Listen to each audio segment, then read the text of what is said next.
There's absolutely nothing like this. The 1855 Iowa State Law Library inside the state's capitol. Check out the ornamental balconies along with spiral cast iron railings.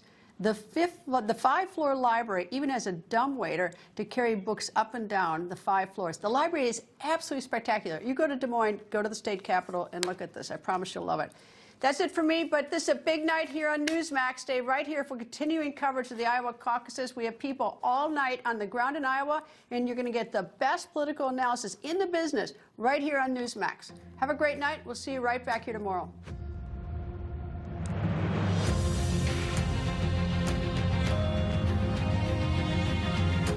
Trump aims to light a fire in Iowa on a frigid night. Let's check it out.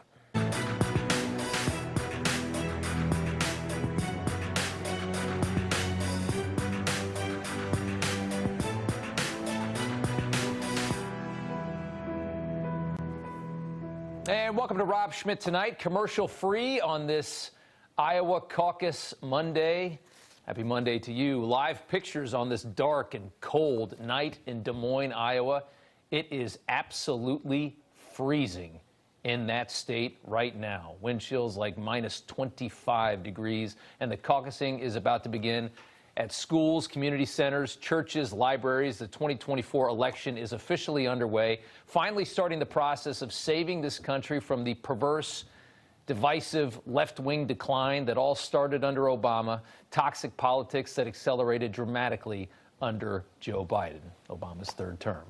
New polling from CBS shows former President Trump with his biggest lead yet. 69% in Iowa. It's a 55-point lead over Ron DeSantis. But it seems like DeSantis is no longer the runner-up in this story, although he is in that graphic right there. The media and the establishment are both praying tonight that Nikki Haley will perform decently well in Iowa tonight and head to New Hampshire and possibly overperform. That's what they really need. Nikki Haley is the establishment candidate in a country that's being decimated by the establishment. The media wants Biden versus Haley in November, so the machine is safe regardless of who wins. And so we see commentary like this from CBS on Sunday. Republican voters think it's Trump who has the best chance for them to beat Biden. Maybe they haven't seen this poll yet. But look, Haley is on qualities that people say they want in a president, better or about even with Biden. Things like empathy, things like ability to compromise and toughness. Does anyone actually believe that Nikki Haley is going to blow away Joe Biden by 8 points in November? Does anybody actually believe that? Last week, Chris Christie pointed out the real truth. She's not ready for this, and she's been sheltered this entire time as she started the process. Nikki Haley has gone through all of this thus far unscathed. She has taken a couple small punches in debates that nobody really watched, but the media has not laid a finger on her yet, and that's intentional. The establishment is singularly focused on destroying former President Trump, as they have been for 6-7 years now. Whatever they want, you should want the opposite, and they want Haley versus Biden so that nothing will change in this country. So if you don't want anything to change, if you like the way it is right now, you should be voting for Nikki Haley too. This country has been getting dragged to the left for decades, and the Republican Party let it happen, too scared to push back, castrated by the ideological guilt the left tries to inject into all of us. Their Marxist tactics have worked perfectly. This is why conservatives still love Trump, despite his flaws. He won't let them walk all over him, and it enrages them. And so they vilify him. In New Hampshire, an open primary state and Nikki Haley's last glimmer of hope, Democrats are admitting in that state that even they are voting for Nikki Haley. It means nothing to me. Iowa means nothing. No, I'm an independent, but I'm going to vote for Nikki Haley to try to slow Trump's momentum. So do you want the candidate representing you to be somebody that woman approved of? Is that who you're looking for? Do you want to appease the people who are destroying your country with this divisive, race-obsessed, quasi-Marxist Joe Biden, Barack Obama brand? 7 in 10 Americans hate their situation under Joe Biden. New ABC poll, Biden's approval rating at 33%. lower than Trump ever hit at his worst moments, and Biden has a complicit media carrying him. Trump had a media destroying him every single day, manufacturing outrage about him. And somehow still, Biden is doing worse than Trump ever did. Can you fathom numbers that bad? They're doing this to your country, and they're trying to continue doing it. Are Republicans going to choose a wishy-washy, please-everyone candidate the establishment will walk all over, or send a resounding message of defiance? Here was Trump over the weekend. We are a nation in decline. We are a failing nation. We will demolish the deep state. We will expel the warmongers, get them out of our government. We will drive out the globalists. We will cast out the communists, Marxists, and fascists. We will throw off the sick political class. We will evict crooked Joe Biden from the White House on November 5th, 2024. The great silent majority is rising like never before. We will make America great again. Thank you very much, Iowa. Thank you. There you have it. Eric Trump joining us tonight to talk more about this. Sir, it's good to have you on. You know, we're watching our country collapse as Joe Biden continues to feed this country the poison pill of Obama's ideology. Today, I think, begins the process of taking it all back. Yeah, listen, Rob, I think exactly that. I mean, just an hour ago, I'm sure you're probably breaking the news right now, but, we had a U.S. ship get missiled off the, off the coast of the Middle East. I mean, we've literally a country in decline. We've got wars in Israel, wars in Russia and Ukraine. China obviously wants to go into Taiwan. We've got a nation, economy-wise, it's in decline. You have inflation that's massively outpacing wage growth. People are getting crammed down. There's a war on civil liberties in this country. There's a war on our Constitution, First Amendment. People in our nation are being censored. There's a war on religious liberty.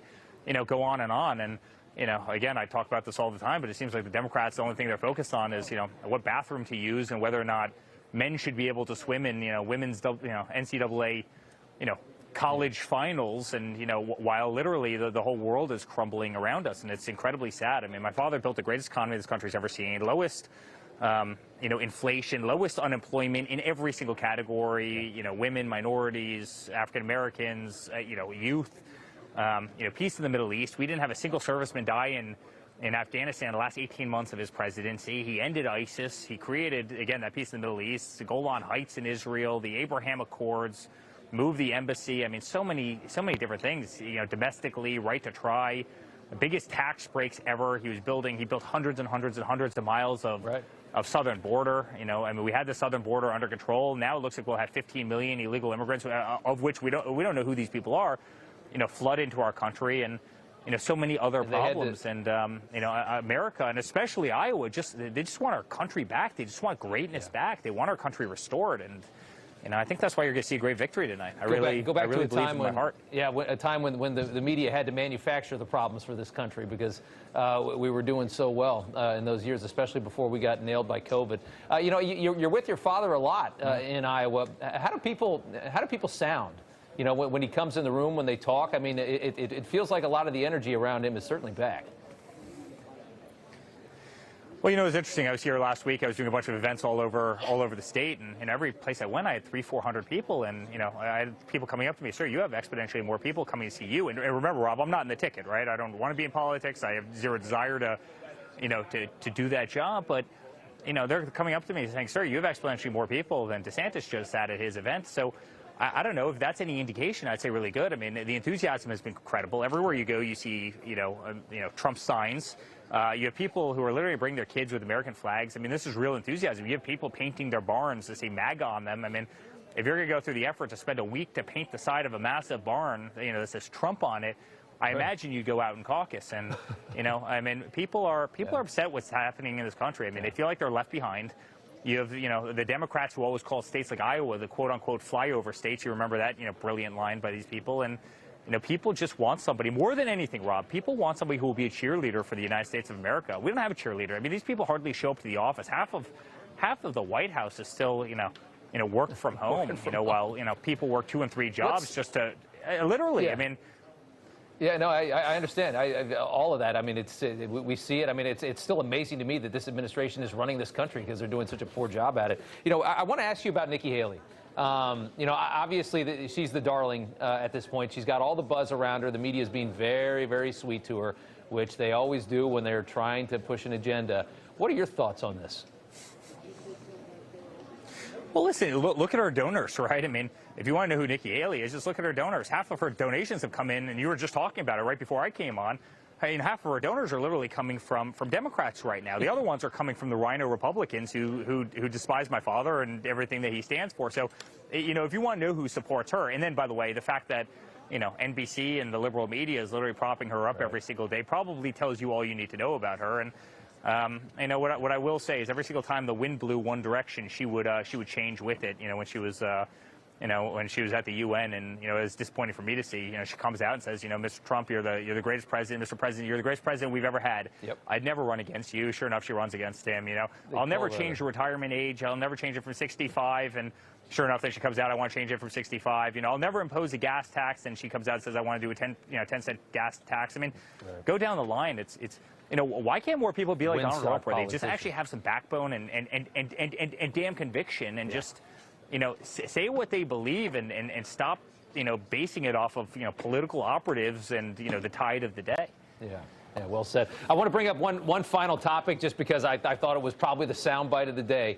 Fani Willis, prosecuting former President Trump in Fulton County, Georgia, is now playing the race card while addressing the fact that we found out that she's paying $650,000 to her new boy toy, a guy who's deeply unqualified to handle the case. He's doing most of the work. Here is Fani Willis speaking about it from over the weekend. You cannot expect black women to be perfect and save the world. The Lord is completing us. We are not perfect. We need your prayers. We need to be allowed to stumble. We need grace. What a card. I mean, what a goes anywhere, does anything. That's amazing, isn't it? Well, the other thing is, you know, I mean, there were reports this weekend that, you know, her quote-unquote boyfriend literally billed in one 24-hour stretch 24 hours of legal time, meaning, you know, he worked for 24 hours straight. It's a ridiculous number, right? Yeah. It is crazy. But, you know, Rob, we're seeing it all over the place, right? Look at Letitia James in New York.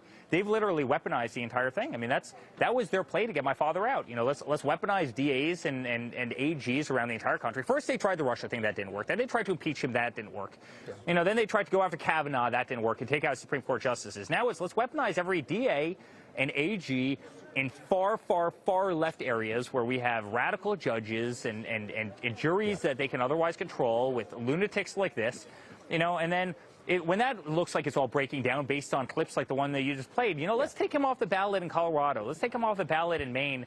It's America sees through this stuff. Americans are really smart. Like, they get exactly what these people are doing. They're not, you know, like, they're not shocking anybody at this point. People are sick and tired of the nonsense, and if anything, it just propels my father further in the polls, Rob. And it's amazing. But she's a real beauty in Georgia. And Georgia should be embarrassed by her, and I think they are. I truly think they are. Yeah, it'll be the great irony when these people realize that they helped shove him into the lead, and hopefully help propel him back into the White House. So when this is all said and done, that'll be the great, sweet revenge. Eric Trump, we appreciate you coming on. We're excited for tonight. We've got a lot of coverage coming up from 9 to midnight here on Newsmax. Good to see you, Eric. All right, let's look over some polls with political analyst Mark Halperin and CPAC chairman Matt Schlapp with me now. Mark, good to have you on. I want to start with CBS. This poll I mentioned in the monologue, the strongest showing yet for Trump. All of these weapons, we just talked about a couple of them, Fani Willis up here in New York as well, have only made him stronger. 69 points there in Iowa. Well, I think that's a national poll, not an Iowa poll, if I'm not mistaken. Right. Yeah, okay, you get it. I've said for a while that I thought if they continued to go after him legally, that he would get into the 70s. Some people doubted me. I think if you see either some combination of Vivek Ramaswamy or Governor DeSantis get out of the race, I think he will go into the 70s. And it is a product not just of the legal cases. It's also a product of it has become his party. And most people in the party agree with him, not just on issues, but they agree that he is the one who can bring about the change that they want, very much like in 2016. Matt, your thoughts? Yeah, I agree with this. I think that the attribute that Republicans and conservatives want, this is a coalition, it's not just about Republicans. Yeah. It's about conservatives, people with conservative values. They are scared that we've chucked the Constitution out the car window and that the weaponized bureaucracy will use anything to destroy people they can't beat at the ballot box. So when Democrats lose at the ballot box, they take people to court, or they go through regulatory hell, which also includes a legal proceeding, or they shame them publicly, or they get them fired from their job, or they can't talk on social media. This is the emergency that we have. This is the coup that's taking place in America, where it's no longer just about a free and fair election. It's about, even if you lose the election, you relitigate it. And this is what's going on with Trump. The reason why they're going after Trump legally, and for Fani Willis to say she deserves grace after she shows no grace to anybody who has my party persuasion, they're trying to get him off the ballot for only one reason. They know they can't beat him if the race is fair and square. And it's so beautiful to watch it backfire. I mean, it's just so beautiful to watch. Mark, Nikki Haley goes to New Hampshire after tonight. Ron DeSantis does not, from what we expect at this point, at least what he said. It's an open primary in New Hampshire. It's an independent state. It's her only prayer. She's down around 16 points there, according to Emerson, in the state of New Hampshire. My question to you is, how do you think she has to perform tonight to have any kind of a chance at making a big wave in New Hampshire? Well, because the press doesn't want Donald Trump, because the press likes Nikki Haley, as Eric Trump said, and because the press wants a race, I think she can survive easily a third-place finish. I'm not talking about what's fair or right. I'm just telling you, as someone who's watched this process for a long time, if she's third and Ron DeSantis is a distant second, the press will declare him dead and will say it's a two-person race. So I think she can benefit from tonight's results in terms of the press and the others who set the expectations. I don't think she can hurt herself, even with a very weak third. I think those who want to see a contest will excuse her for that. And Mark, just staying with you for one more real quick. If it goes, I mean, obviously South Carolina comes up very soon. It's Nikki Haley's state. Does she have to win that state? Well, it's not soon, right? It's a month after New Hampshire. It's an unusually long time between New Hampshire and South Carolina. Most people I know give her a chance to win New Hampshire, and I think she could. I think we'll see a poll in the next 3 or 4 days, and she may well be ahead with Chris Christie's withdrawal. New Hampshire is her best state. Ironically, her home state of South Carolina is one of her worst states because it's such a strong state for President Trump. Is there some alchemy, some sequence of events that could occur during that month-long lag if she wins New Hampshire? There is, but most people I know think it's an implausible set of circumstances that would allow her to compete in that state. And if she doesn't, I would have to think isn't that a deal breaker? It's a deal breaker.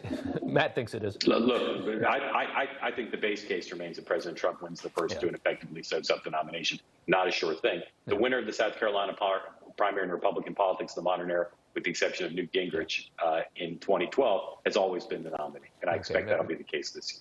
Matt, your final thoughts. Go ahead. Yeah, so I think if you don't win your home state, there's no way you can make a case that you're going to stand up and be the standard bearer for the Republican Party. I think if you win New Hampshire because you pull in non-Republicans to vote for you, I think it's hard to crow about that victory. She already has this problem where the people who are funding her campaign wouldn't fund probably any other Republican. They just hate Trump so much. And so we have this whole idea of the tickets out of Iowa and the tickets out of New Hampshire. Here's the deal tonight. Here's what everyone needs to know watching your show. Yeah. A win's a win. Trump wins. He takes the air out of the sail of Ron DeSantis.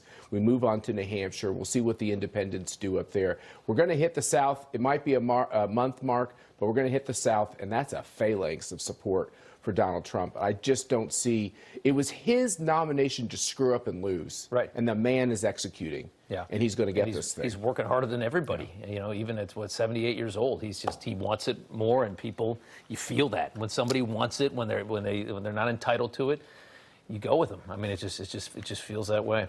Yeah. Matt Schlapp. He's going to be joining us. We have 3 hours together from 9 to midnight tonight. I apologize ahead of time, Rob. You're going to hate us both by the end of it. Good to see you, Matt. Mark Halperin, good to see you. Appreciate it. Thank you. All right, our senior correspondent John Huddy is at the Iowa Events Center with the Trump Watch Party tonight. Hey, John, how's it going? Yeah, get ready for a long night, right? I mean, buckle up. It's really beginning at this point. And I was listening, by the way, to Eric Trump when he was speaking. He was talking about the latest attack on a U.S.-owned container ship off Yemen in the Gulf of Aden. This is something, these continued attacks, is something that former President Trump, along with the other candidates, Nikki Haley and Ron DeSantis, have talked about on the campaign trail, along with the ongoing border crisis and the economy. And that's what's on people's minds, particularly GOP voters as they go, as they caucus tonight. At this point, the Trump team is expecting a big victory. I spoke with a senior advisor a couple hours ago who said he wouldn't get into the numbers, what they're expecting as far as the turnout, but he said a victory is a victory, and that's what they're expecting tonight. So really, as you were talking about, Rob, it's a fight for second place between Nikki Haley and Ron DeSantis. Nikki Haley's campaign picked up some momentum in the latest poll, the Des Moines Register. She was at 20%. Ron DeSantis was trailing behind at 16%, despite hitting all 99 counties, and DeSantis pouring upwards of $30 million through 3 different super PACs into the ground game here. So really, it's that fight for second place as they go on to New Hampshire. But a big night indeed to be expected. Rob, back to you. Seeing a lot of you, John Huddy. We appreciate it from Iowa indoors. Thank you, sir. Commercial free on this Monday night, this caucus night. Let's break away from Iowa for just a brief moment, though, and look at new reporting from NBC tonight showing exactly what the deep state is planning if Trump does get back in power in about 10 months. There is a large group working to prevent Trump from having full control of the U.S. military, and NBC just proudly reports this as if it's a good story. Subverting the will of the people, looking to diminish Trump's powers as commander-in-chief using the same manufactured Trump fear tactics as justification for all of this. And they just put it right there on NBC News. Quote, some lawmakers and pro-democracy advocates, they call them now, worry there may be nothing stopping a president from mobilizing the military to intervene in elections, police American streets, or quash domestic protests. So do you understand what's happening here? The people who intervened in the last election and worked to oust Trump and install Joe Biden are now claiming that Trump might intervene in future elections, and so they have to prevent him from ever getting power at all. They have to subvert democracy to save democracy. They have to stage a preemptive coup to save democracy. Isn't it funny how wide the berth is for those democracy savers now? It almost sounds like they're a bit authoritarian. One of the groups mentioned by NBC is called Protect Democracy. They always say that. Ironically, they label themselves as anti-authoritarian. Protect Democracy is the same group highlighted in the now infamous Time magazine article from 2021. We told you all about this one, titled The Secret History of the Shadow Campaign That Saved the 2020 election.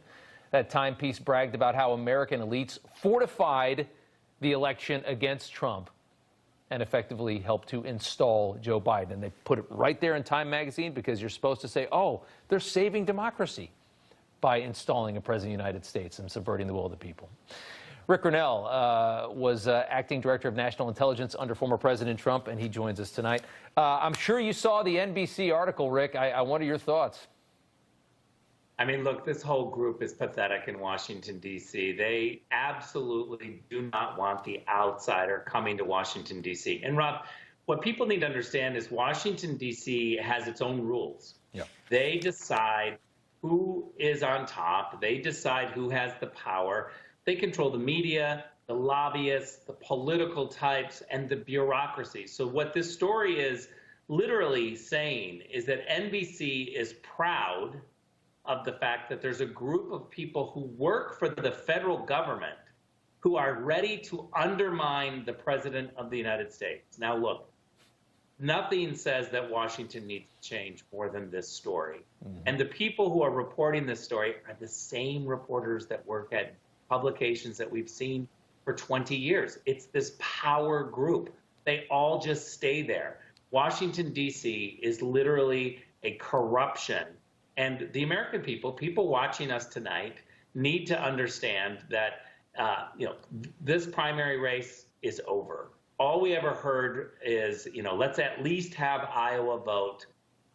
The media, the political types in Washington all want a race. So they're going to talk about spending more money and Nikki Haley and Ron DeSantis keeping going. I mean, look, it's a waste of time and money. Donald Trump is going to be the president. The rest of the field should drop out, save their money, and start going after Joe Biden. We know Donald Trump is going to be the nominee. Save your money and let's get to it.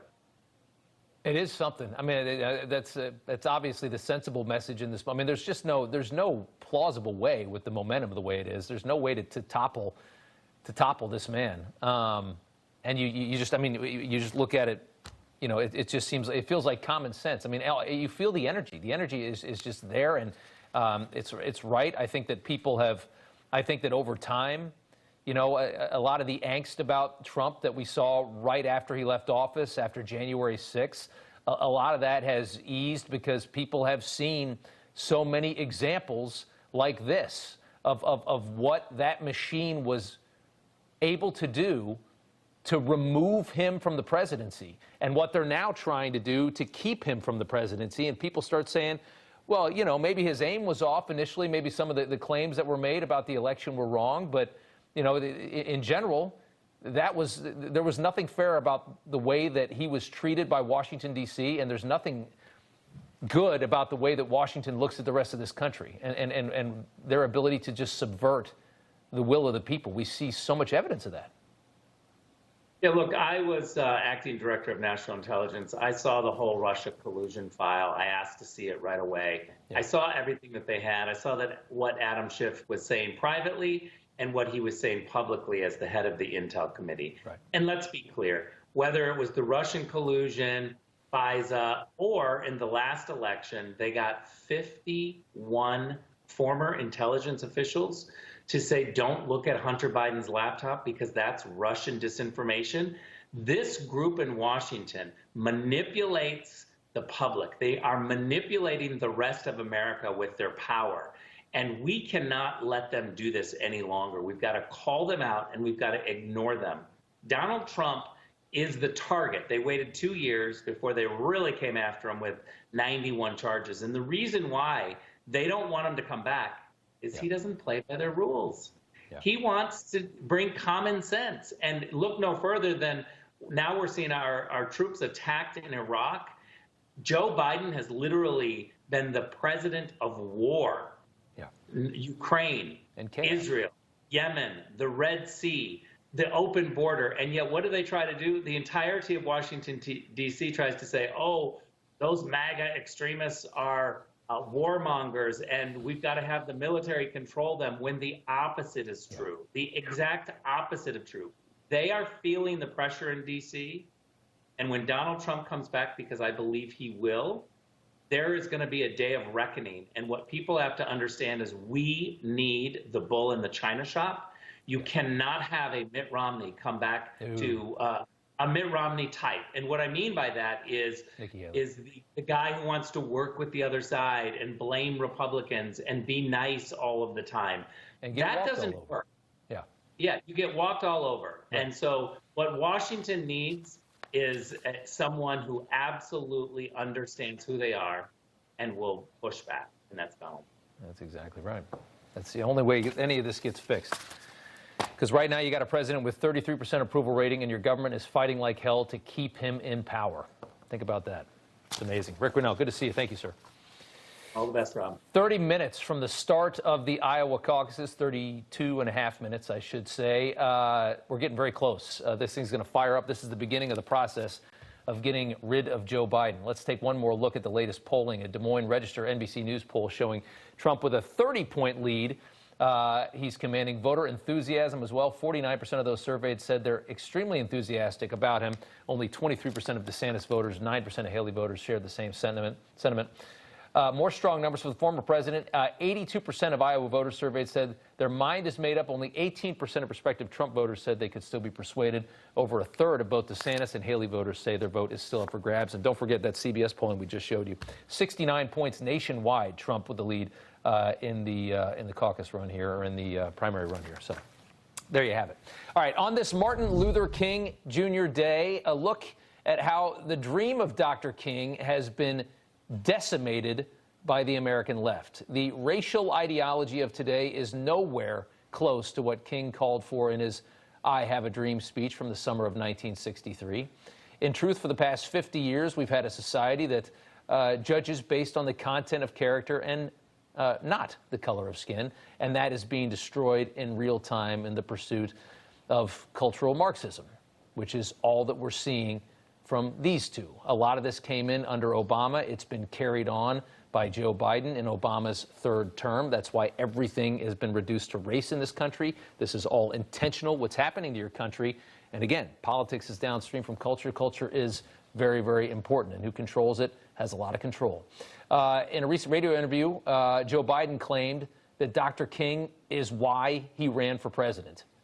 He just said that and expected anybody to believe it. Just another ridiculous lie, and then it was followed up by this.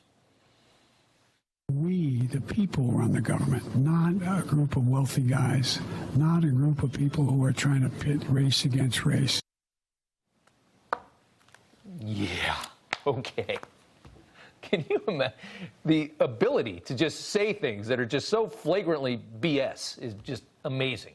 From the guy who's devolving your entire country into a race war in a desperate bid to hold on to power like this. The U.S. intelligence community is determined that domestic terrorism rooted in white supremacy is the greatest terrorist threat we face in the homeland. The most dangerous terrorist threat to our homeland is white supremacy. White supremacy is terrorism. Yeah, he really just wants us all to get along and coalesce. That'd be really good for him. Larry Elder is the author of As Goes California. He joins us now along with Dr. Carol Swain, Senior Fellow at the Institute for Faith and Culture. And to you both, good to have you on. A busy Monday night of news here. Dr. Swain, what would Dr. King think of race in America in 2024? I would like to think that if Dr. King were alive, he would not have evolved to the point that he would be in bed with the Democrats. So I would like to think that he would be appalled and that he would certainly oppose DEI, because the civil rights movement that culminated in the passage of the 1964 Civil Rights Act was about ending discrimination on the basis of race, color, national origin, sex, and religion.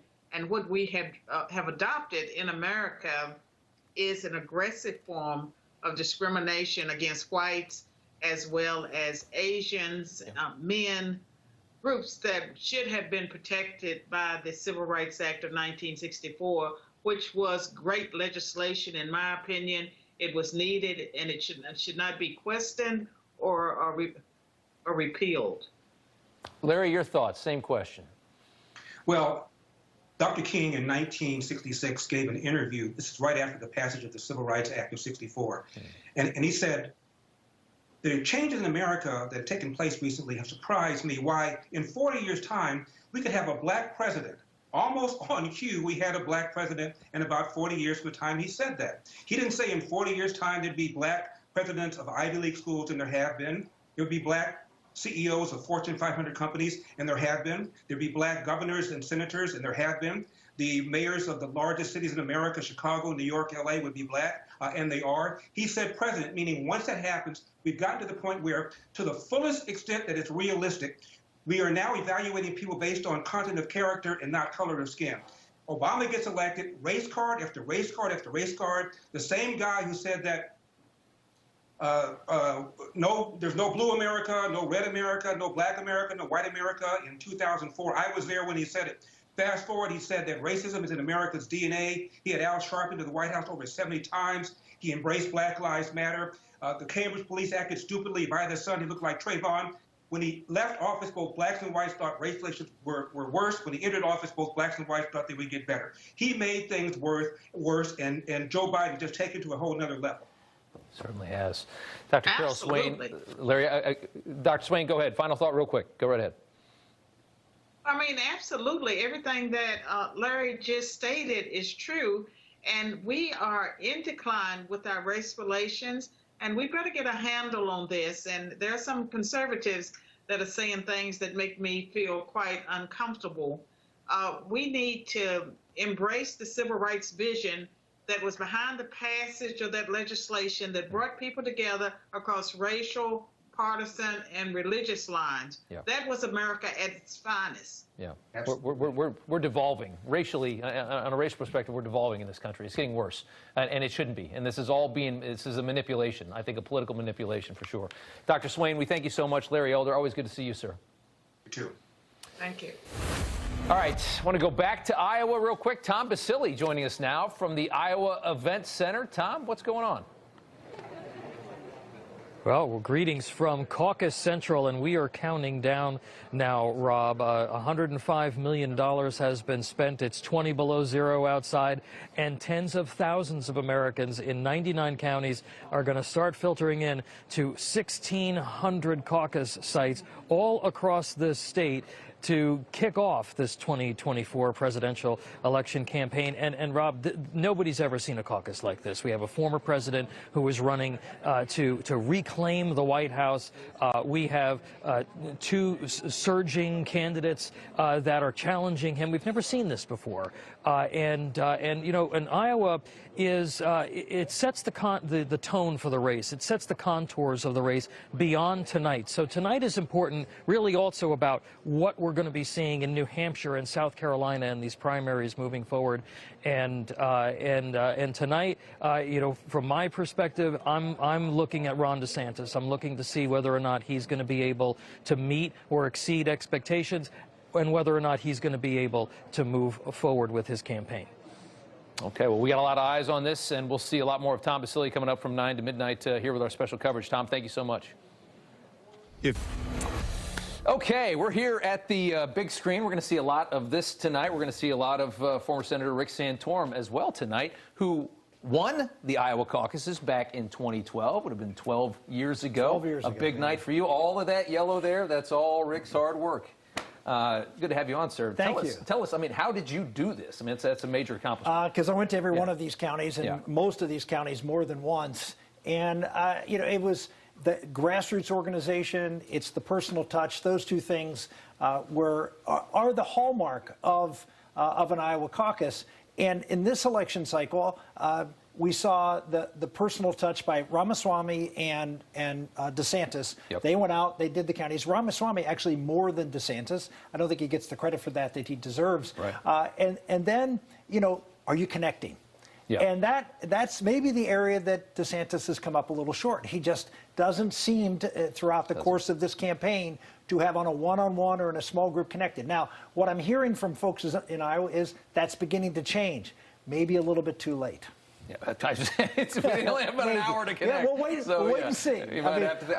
As someone who was always discounted, I never want to call a race before the votes come in. So let's wait and see. We've never had a situation like this. You have a former president, that's right, you know, in an Iowa caucus situation, who has all of this thunder behind him. I mean, when you look at tonight, and you look at it, when you look at something like this, you look at these numbers. These are overwhelming numbers. Yeah. But again, you have a former president. This is like an incumbent running for re-election, as opposed to Rick Santorum running around with a bunch of other people running around hoping to get some name recognition in Iowa. And so that's why, frankly, the bar is higher for Trump. Yeah. I mean, winning is one thing. Getting over 50% is another thing. That's something we'll be looking at. Looking how close the race is. Looking who finishes in second. People say, well, you know, Iowa doesn't pick presidents. They don't. But what they do, what historically they've done, if you go back to the 2016 race, Ted Cruz at the time was considered the most conservative guy in the race, right? The most conservative electable guy in the race. 2012, excuse me, right here, Rick Santorum was considered the most conservative electable guy in the race. 2008, Mike Huckabee was considered the most conservative electable guy. Now, each one of those three, Santorum, Cruz, and Huckabee, all of them ended up being the last man out, and was the opposition to, in this case, John McCain, and then after that, Mitt Romney, and after that, Donald Trump. Yeah. But at the time, we always have to think back at 2016. No one really knew what kind of president Donald Trump would be. We knew what he said, but historically, Trump had never been a Republican. Yeah, so he was considered sort of, you know, odd, but not the conservative firebrand. So what Iowa's done in the past has picked the most electable conservative to go against the, quote, establishment. Yeah. Now, this is a different dynamic. It's a different Republican Party, so you might have to throw all that out. But that's what historically Iowa has done. Okay. Rick Santorum, we appreciate it. I'll see you here in about an hour and a half. Look forward to it. Sound good? All right. Thank you, Rick. Appreciate it. All right. Republican candidates working hard in Iowa. Here's some of the sound from today and over the weekend. We will demolish the deep state. We will expel the warmongers, get them out of our government. We will drive out the globalists. We will cast out the communists, Marxists, and fascists. We will throw off the sick political class. For Donald Trump, he's running a campaign about putting himself and his issues first. That's what he cares about. You can be the most worthless Republican in America, but if you kiss the ring, he'll say you're wonderful. We are going to get out in caucus today. If you're giving your speech, speak from the heart. Speak about America. Speak about where we want to take our country. I am asking you to do the right thing for our country. Not for me, not for Trump, not for any other candidate. Do the right thing for our country when I'm asking you for your vote. So that's a little bit of what it sounds like if you're running around in Iowa this past week or so. Joining us now, Caroline Levitt, Trump 2024 National Press Secretary. Also with us, Dennis Prager, founder and president of PragerU. Great panel, guys. Good to see you both. Dennis, what are you predicting for tonight, and what are you predicting as this thing moves past Iowa?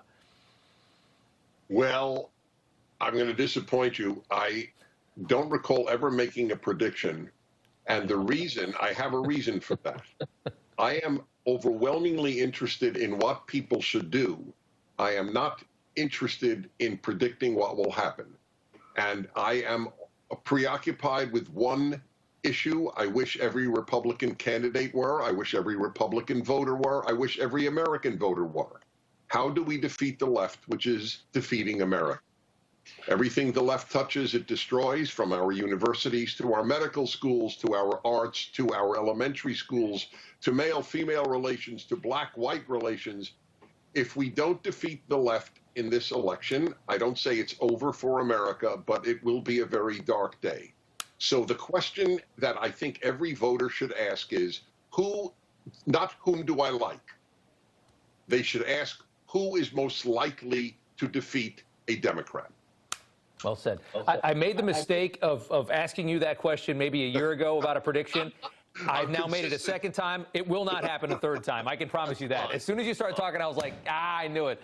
Caroline Levitt, I can ask you that, though. I mean, you're looking at these numbers, and as we just talked about with Rick Santorum, we've never had a former president in an Iowa caucus situation running again. It's almost insurmountable, it feels. Yes, President Trump has been dominant since the beginning of this primary in Iowa, in New Hampshire, and in South Carolina for a few reasons. First of all, the people of Iowa know that he delivered for them before. He demanded China pay $20 billion to the great hardworking farmers in China. He brought down gas prices and grocery prices for hardworking Iowan families. He reinvigorated our domestic energy industry. We were a net exporter of energy for the first time in history. And he brought historic peace around this world. He also secured our border. In just 3 years, we have seen Joe Biden absolutely decimate all of those accomplishments from the Trump administration. The people of Iowa remember the tangible feeling that their lives were much better under President Trump's leadership. He has a deep bond and connection with them. He has so much enthusiasm on the ground, too. It's palpable, Rob. You can feel it. Just yesterday, the overflow crowd at his event was bigger than Nikki Haley and Ron DeSantis. I predict that enthusiasm will carry through the polls tonight. Dennis, talking about what you brought up, because it was a lot of that was in kind of my opening thoughts as well for the show. You know, we're watching right now as the establishment is pushing for Nikki Haley. I think that's their safe. They want to know that no matter what happens in this next election, that their interests are safe, and they feel that way with Nikki Haley. For conservatives out there watching this that think that she is, you know, kind of a softer touch, that it's not going to be as chaotic. Do you believe that somebody like that can actually dismantle this cancer that this country has from the left? It's somewhat unknowable. I don't deny the premises that you offered. I would pose a different question, and everything that Carol just said about the President Trump is accurate. What he did in his 4 years was tremendous. So that's a given.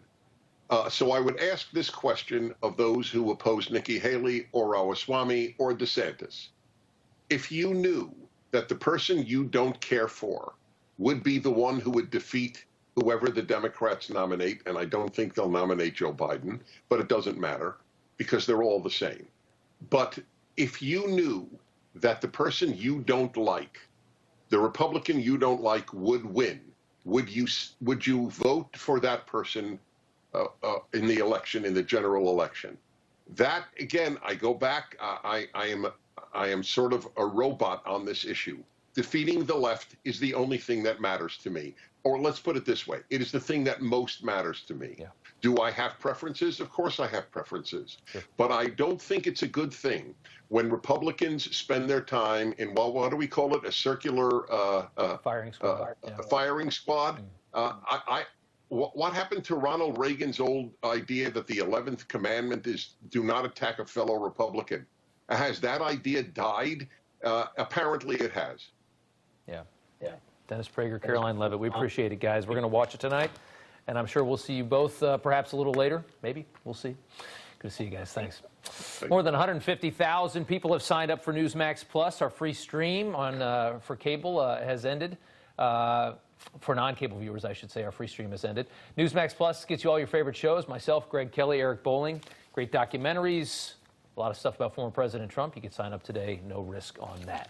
All right, live pictures from the state of Iowa, maybe, or maybe just more live pictures of me. Polling suggests Trump is set for a blowout. There we go, a 4-shot 2. All sorts of different places all around Des Moines, it seems. According to the latest Emerson poll, Trump is leading Nikki Haley by 34 points. Haley has jumped DeSantis and moving into second place. NBC Des Moines Register poll showing that Trump is up 28 points. If that lead holds, it would be the largest margin of victory for a non-incumbent in Iowa's Republican presidential caucuses ever. John McLaughlin is a pollster for McLaughlin Associates, former President Trump as well. He joins us now along with Dick Morris. Gentlemen, good to have you both. John, your prediction tonight, what are you going to see?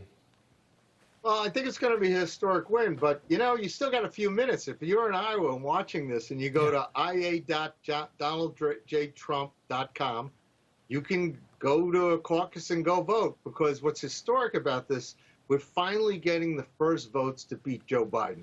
And Donald Trump is the best candidate to beat Joe Biden. He's heading all the national polls, the battleground state polls, and Nikki Haley's not. She's losing the Rasmussen poll to Biden. She's losing a bunch of other polls to Biden. So, you know, these Iowa voters are going out tonight in the frigid weathers in the frigid cold to make history. And you know what? Just like Martin Luther King, where years ago, Joe Biden's old buddies in the Democrat Party tried to lock him up, Joe Biden's trying to lock up Donald Trump because Donald Trump's ahead in the polls. So tonight will be a historic night, and that's a prediction. Yeah, certainly will be. Dick Morris, your thoughts tonight? Well, I think Trump is going to score huge, Ray. I think the media is going to try to downplay it because, as you correctly said, they're basically supporting they're basically supporting Nikki Haley. So they're going to downplay it, and they're going to try to say, oh, he didn't get a majority or he got 48%. But one way or another, this is a huge victory for Donald Trump. And I believe this is going to be a very short presidential race. I think this may be a knockout punch. I think that after this primary, New Hampshire is going to be heavily for Trump. Nevada always was. South Carolina will be, which I think will be a fatal blow to Nikki Haley because she's from there. And then you have March 5th when 45% of America votes. Yeah. And I think this will be over faster than a Mike Tyson fight. You know, John, that's I think what everybody really wants to know tonight is, because everybody, you know, it's paying attention, has seen the polling that shows that Trump has this very healthy lead in a very conservative state like Iowa, where there are a lot of good red meat Republicans. The question I think everybody has is, you know, you get New Hampshire next week, early next week, you get another state right off the bat, and it's a more independent state where Democrats can have an impact, and they've already even said on MSNBC this morning, they said, yeah, we're going out to vote for Nikki Haley because we're trying to stop Trump. I guess what everybody really wants to know is, let's assume for a second Trump takes tonight, just to have the assumption for the second. New Hampshire next week, What does that look like, and what does this? How does this move forward after this? I mean, does Trump seal this up quickly, or does this drag? Well. By the way, the Biden Democrats, Biden doesn't have a primary; he's not on the ballot. But the Biden Democrats are funding super PACs to find independents who would vote for Biden to come into the Republican primary. Now, in the 8 days that we're looking at, those Biden Democrats are going to find out that Nikki Haley wants to raise the age to get Social Security because she says it's way too low, wants to cut Social Security, cut Medicare. She's against the border wall. She's for a 23% national sales tax. They're going to get a dose of Nikki Haley that they haven't seen before. And they're going to wonder if it's worth it to come out and vote for this establishment rhino Republican, who, doesn't, it's not, she's the weaker candidate against Biden. That's the only reason they're voting for her. So, but we'll see. We'll have 8 days of a hard battle in New Hampshire where the Democrats are coming in trying to hijack the primary. Dick Morris, John McLaughlin, good to have you both. We appreciate it, guys. Thank you. Our national correspondent Mike Carter was in Clive, Iowa, at a caucus site today. He asked if anyone bailed on, we want to know if anybody bailed on the weather, bailed on caucusing over the weather. Here's Mike with more on that. You made it. Oh, yes. It's not that bad out here. About a week it's been this cold. We're just used to it now. Well, we had to bundle up. You're not all bundled up, though. I didn't figure I had to walk very far from the car to inside. There was all this talk about people not wanting to brave the weather and coming out, but you made it.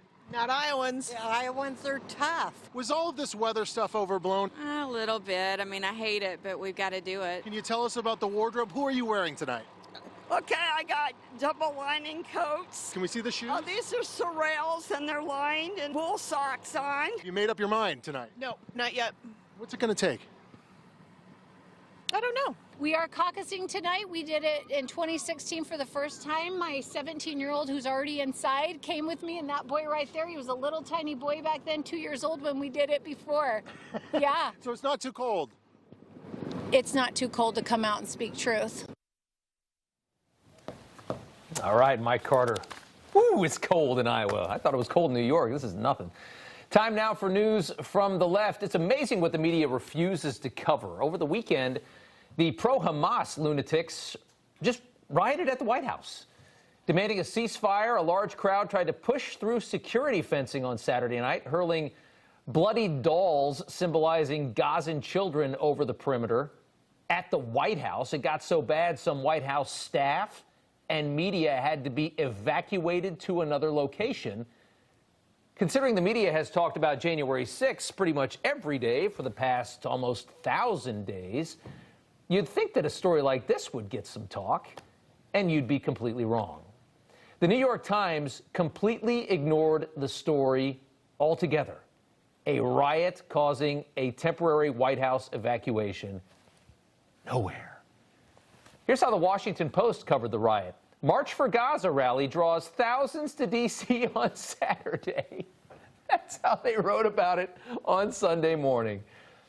They ignored the fact that the White House staff were evacuated until the very last paragraph of the article. It was the 25th paragraph of this ridiculous article when they finally admitted, oh, by the way, they tried to burst through the barricades and get onto the White House property, and we had to evacuate some people at the White House. Just a little parenthesis at the bottom. Naturally, of course, not a single rioter was arrested. And no, the FBI won't spend the next 3 years searching for who they are. Former President Trump writing, so interesting to watch anti-Israel protesters violently demonstrating at the White House, getting close to tearing down the fences that protect the president, and nothing is even mentioned about it in the lamestream media, which is merely a subsidiary of the Democrat Party. No arrests of nothing. Free the J6 hostages now. Something else, what they can ignore. Up next, for those of you who really want to see more LGBTQ pilots and minority pilots, because that's what really matters when somebody's flying with your life in their hands, the Federal Aviation Administration's DEI push has you covered. In fact, it's going rather far. Rather than just hiring on the basis of skin color over merit, they're now actively recruiting workers who suffer severe intellectual disabilities, psychiatric problems, and other mental and physical conditions to fulfill their diversity fantasies. The FAA website spells it out, writing, targeted disabilities are those disabilities that the federal government, as a matter of policy, has identified for special emphasis in recruitment. Emphasis in recruitment and hiring. They include hearing, vision, missing extremities, partial paralysis, complete paralysis, epilepsy, severe intellectual disability, psychiatric disability, and dwarfism. For some reason, they just decided to announce this and tell us that they are actively trying to recruit people that have the afflictions on that list. Not really sure why. Some of the psychological things could be problematic. I think a lot of those are fine, but a couple of those things in that list were somewhat worrisome for people that want to fly on planes that are not piloted by psychopaths. Up next, socialist fraud Bernie Sanders and rabid liar Adam Schiff on the Sunday shows this weekend going full Trump fearmonger. Take a look. We will see what happens in November because the choice is pretty clear. Running against Donald Trump, who I suspect will be the Republican candidate, is one of the most dangerous political figures in modern American history. So I think people will end up rallying around Biden. This is, quite the terrifying thing about him running for president again, which is he would start from the low point he ended. He would begin, with insurrection. He's made it absolutely plain. He'll be dictator on day one, and that's the way he wants it. They are just terrified, and they are fun to listen to. Up next, the blue state of Massachusetts, a state with eight sanctuary cities, is being crushed by a tidal wave of illegals plaguing their communities. It's so bad that the fools that created this problem are now actively pleading with private homeowners to just take migrants into their house. Yeah, just, hi, come on in, just live here. Massachusetts is the only state in the country that has what's called a statewide right to housing rule. That means every illegal in the state of Massachusetts has a right to a place to live. If they don't get it, they can probably sue. Governor Maura Healey has repeatedly asked people living in her state to house illegals in their own homes. Back in August, Healey declared a state of emergency over the migrants. Days after that declaration, Lieutenant Governor pleaded, if you have extra room or a suite in your home, consider housing and hosting a family. Housing and shelter is our most pressing need, from the lady that gave you the problem to begin with. Massachusetts is currently housing more than 1,400 migrants, families in 40 hotels. 28 different cities, all on the taxpayer dime. I wonder how many migrants they've brought into the governor's mansion and that lady's house that just talked. How many does she have? I think she should have at least 10 in her house. We can pack like 5 in a room. All right, Illinois Governor Pritzker still doesn't seem to understand what sanctuary status actually means. Take a look at this. Cities out here that are the target of this political game that Governor Abbott is playing are suffering. We have migrants that arrive from Texas virtually every day, hundreds, and we don't have places to put them. We don't have enough shelter space here. There are plenty of other cities where, if he's going to send people, they could be sent. But no, he's choosing only Democratic states, Democratic cities. So, yeah, I mean, you're the state of Illinois. You begged for this for how long? They were so virtuous. Oh, they couldn't wait. The migrants are going to make us stronger. Come here. And now they're pleading for them to go anywhere else. Isn't that something? Up next, Jamie Raskin, denier of reality, Biden cheerleader, jumping on MSNBC to proclaim that everyone on oversight trying to get to the bottom of Biden corruption is just a filthy liar.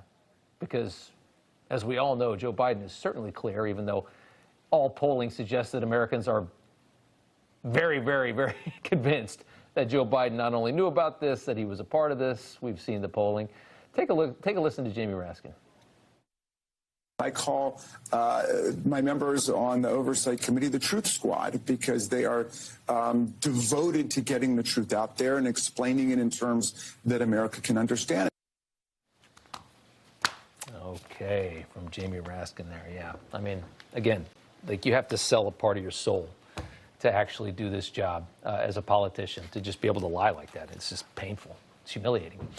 All right, the 2024 presidential election has about officially begun. We are minutes away from the start of the caucusing. The Iowa caucuses kick off here at the top of the hour. The first step to winning the White House starts tonight. Newsmax has got you covered. Stay with us for our coverage. It starts with Eric Bolling next year at 8 o'clock as the voting begins. And then at 9 o'clock Eastern, you're going to join myself, Jen Pellegrino, Rob Finnerty, Mercedes Schlapp. We've also got Rick Santorum, our special coverage of Vote for America tonight from 9 o'clock until midnight. We're going to have the big screen on there with all the breakdown of what we're seeing as we go through this thing county by county as the caucusing begins here in about 45 seconds here on Newsmax. And we're going to bring in Eric Bolling, host of The Balance Now. And good to see you, Eric. It's going to be a night. Rob, about 30 seconds from now, the caucuses will begin. They're going to make their way very quickly through the process, and then it's off to the races. The pregame is over right now, as they say, Rob. Appreciate your show. Looks great, my friend. Thank you, sir. Appreciate it. Have a good night. I'll see you back here at 9. All right, we'll take it from there, folks. It's here, and it's now.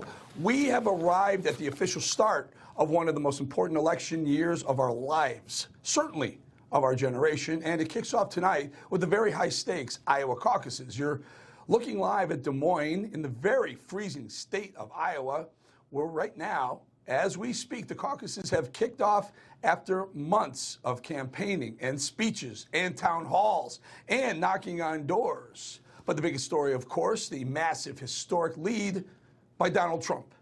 But the other big story tonight will be the fight and who will win the second place trophy.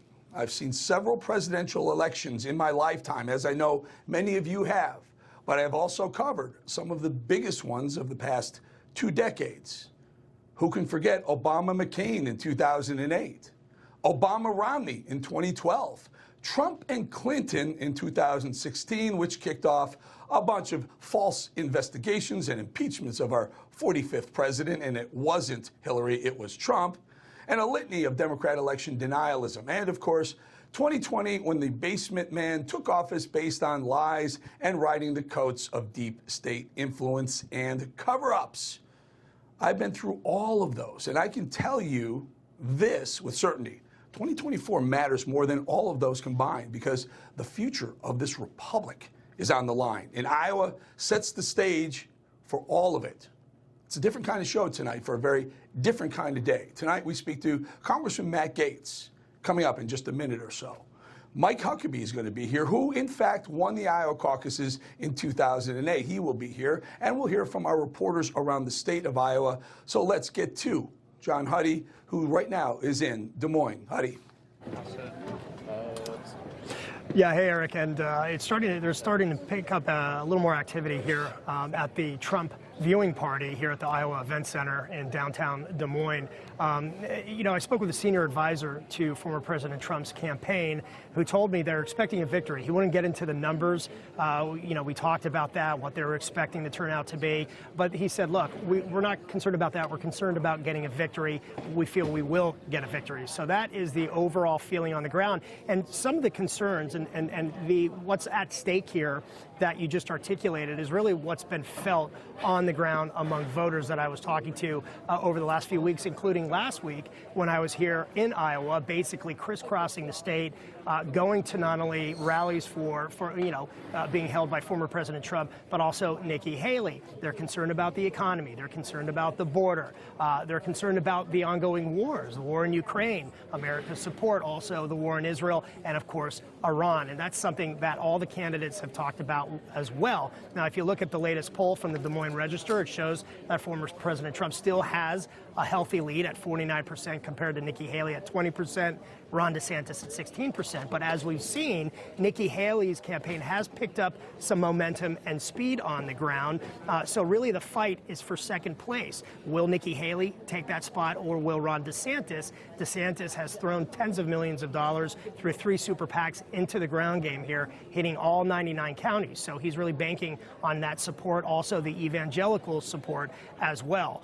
So that is what they're expecting out of that campaign, to take that spot, rather than if they lose, then obviously, that would take the air out of DeSantis's campaign. So, here on the ground, the Trump campaign here at the viewing center, at the viewing party, is expecting obviously a big night with all these issues and really with what's at stake in this election, certainly at the forefront of everybody's minds. John, very quickly, they like to play this lower the expectation game, the winners usually, because they don't want, is a 20-point victory still a victory? It would be record-setting, but some people are looking for 30, 35 points, and will you hit that all-important 50%?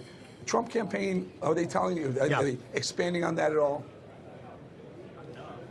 Not really. You know, they're not getting into the numbers. I mean, obviously that's something. Even at dinner last night when I was with Tom DeCilli and Mike Carter, we were kind of betting on. You know, Tom asked me, "What do you think the numbers are going to be?" I said, "I don't want to wade into those waters." You know, but one thing that we've heard from former President Trump since over the last couple of weeks, and particularly in the last week leading up to tonight, is urging people to vote, urging people to caucus, not to be complacent. Weather could be a factor, like it or not. I mean, Iowans are a hardy bunch, but last week it was a balmy 30 degrees here in downtown Des Moines. Tonight it's -5, and with the wind chill, that is expected to feel like -20. But nonetheless, people that I've talked to over the last basically week and a half said they are going to caucus, whether, you know, cold weather or not, Eric. Got to leave right there. John Huddy, thank you. We'll be back with you hopefully later and see a room that's probably likely celebrating some sort of good numbers for them. Huddy, thank you. Well, here to assess Trump's performance in Iowa tonight and how the other candidates will do against the former president's commanding lead is Florida Congressman Matt Gaetz. And Congressman, I see you have, I believe it's known as the most coveted piece of swag in all of Iowa right now, that Trump caucus captain white hat with the gold leaf on it. How'd you get that? Well, I am speaking to you from the inside of a cozy van that Newsmax graciously sent me, but just outside these doors in sub-zero temperatures, -3 degrees even before the wind chill, we have had caucus goers coming in at a pretty steady stream. These folks are intent to participate in the process, and I'm in Jasper County right now. Eric, this is a county that Obama won twice, that Trump then won twice. It's been a place that's been negatively impacted by the more than 2,000 manufacturing jobs that Iowa has lost under Joe Biden's bad policies. So I'm going to be telling the story here, that the story of Jasper, the story of Iowa, converting from a blue state to a red state, is really the coalition that we're going to build for President Trump throughout these caucuses, throughout the primary season, and then into the general election, where he has a commanding lead over Joe Biden. You know, Matt, in 2016, I'll never forget this, because I was at Fox, and you know, people weren't really on the Trump train early on. Sean Hannity came on after a while. He was with Ted Cruz at the beginning. I was on the Trump train, and everyone said, but he can't win. Look at the polls, he can't win. And I was seeing something different. Now, here's the reason why I say that. A lot of people were going to vote for Trump, but were embarrassed to say it for whatever reason. He was loud, he was somewhat obnoxious, but they wanted him, but they didn't want to say they did. Ron DeSantis right now is claiming a similar thing is happening in reverse right now. People are polling and saying they want to vote for Trump because they think he's the winner, but they're really going to end up voting and caucusing for DeSantis. What do you say to DeSantis? Well, I have been all over the state today, and what I can tell you is that there's noticeable support for all of the candidates. The Trump voter seems to have greater intensity and sense of purpose. My wife talked to a Haley caucus goer earlier who, you know, maybe was going to make it out to the caucuses, maybe not, but was just buying a cup of coffee in town. And the Trump supporters are going through the snow. They're getting out. So I think the weather will play some factor here, but it's likely not going to be one to reveal some secret DeSantis voter. And remember, in these caucuses, it's not really a secret thing. I mean, you have to stand up and proclaim where you are in front of your neighbors at times when supporting one of the candidates during the presentation period. So it's a little more in-your-face politics than just casting a ballot and walking out. And maybe that's why it's a part of our Americana that we cherish. You know, we'll find out as the night goes on, starting in maybe next 30 or 40 minutes or so, what it looks like. But I contend that Nikki Haley isn't going to do anywhere near the levels that she thinks she is, and some of the polling is saying she is. And you know, forget her flip-flopping. And I think the people of Iowa are very, very smart. They're very savvy political minds. They can see what Nikki Haley, she represents the old school establishment Republicans, and that's kind of on its way out anyway. But more importantly, Nikki Haley saying that New Hampshire would fix Iowa's mistakes. Are the Iowa voters, did they hear that, and did it resonate? I have heard from folks on the trail that any disrespect of how Iowans take this process incredibly seriously is not well met.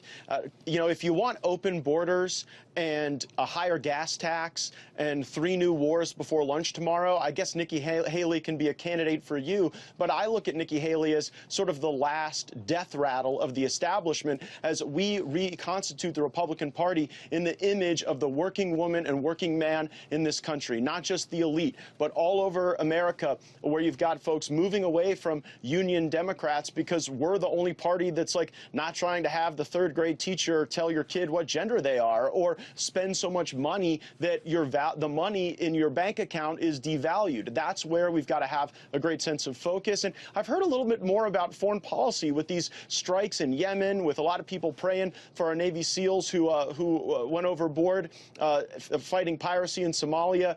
There are a lot of folks who are worried about who can make the world safer, and a lot of folks believe Donald Trump has a steady hand because he presided over a great era of peace. Also, you know, the evangelical vote in Iowa is very, very important. It's overwhelmingly important. And, you know, for those who say they may not like Trump's issues with surrounding his past, he did put 3 Supreme Court justices on the high bench, and they also did turn over Roe v. Wade. So there's that pull between what Trump has done and what they believe DeSantis could do, also very popular with the evangelicals. Final thought? Yeah, President Trump polling way ahead of the other candidates among evangelicals, but I can tell you on the ground that it affects the volunteer base. I can't tell you how many homeschool families or church groups have been a part of our call centers, our door knocking operation, and when you get the evangelical organization behind you in Iowa, it can lead to some better than polled results. Now, Ron DeSantis is hoping that vaults him into second place over Nikki Haley. We'll find out soon enough, but I can tell you that among those who are working hardest in the Trump campaign, we see those evangelical Christians who appreciate the way President Trump led, the policies that were put in place, and they're disgusted by what they see from Joe Biden and the absolute erosion of our American values under this president. I'll leave right there. Congressman Matt Gaetz, stay warm, my friend. We'll see you again very, very soon. All right. Thanks, Eric. All right, folks, so there it is. It started just around 11 minutes ago. The doors closed inside the caucuses.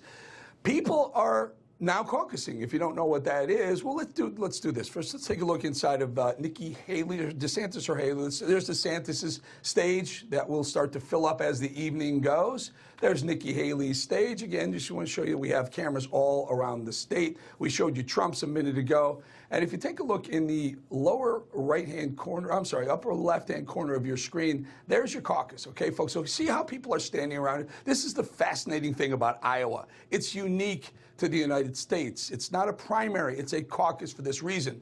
Doors close at 7 p.m. Central, which is 8 p.m. our East Coast on the East Coast 11, 12 minutes ago.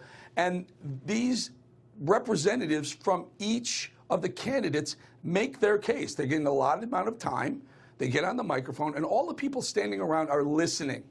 Then the next one will come up, and then the next one. When all 4 of the candidates' representatives have spoken, there are various areas within that room that people will go and stand near. Like there'll be a Trump area, a Haley area, a DeSantis area, and a Vivek Ramaswamy area. And at the end of the night, whoever ends up with the most people will win, but they will count each vote separately. That'll all be compiled as we get these results coming in. So it's going to take a while for these people to make their case. Not a long time, but as we get them, we will report to you here and also when they take over later on in the evening. So keep it right here on Newsmax. All right, folks, you're watching this special edition of The Balance, All Eyes on Iowa. Our coverage of the high-stakes Iowa caucuses continues.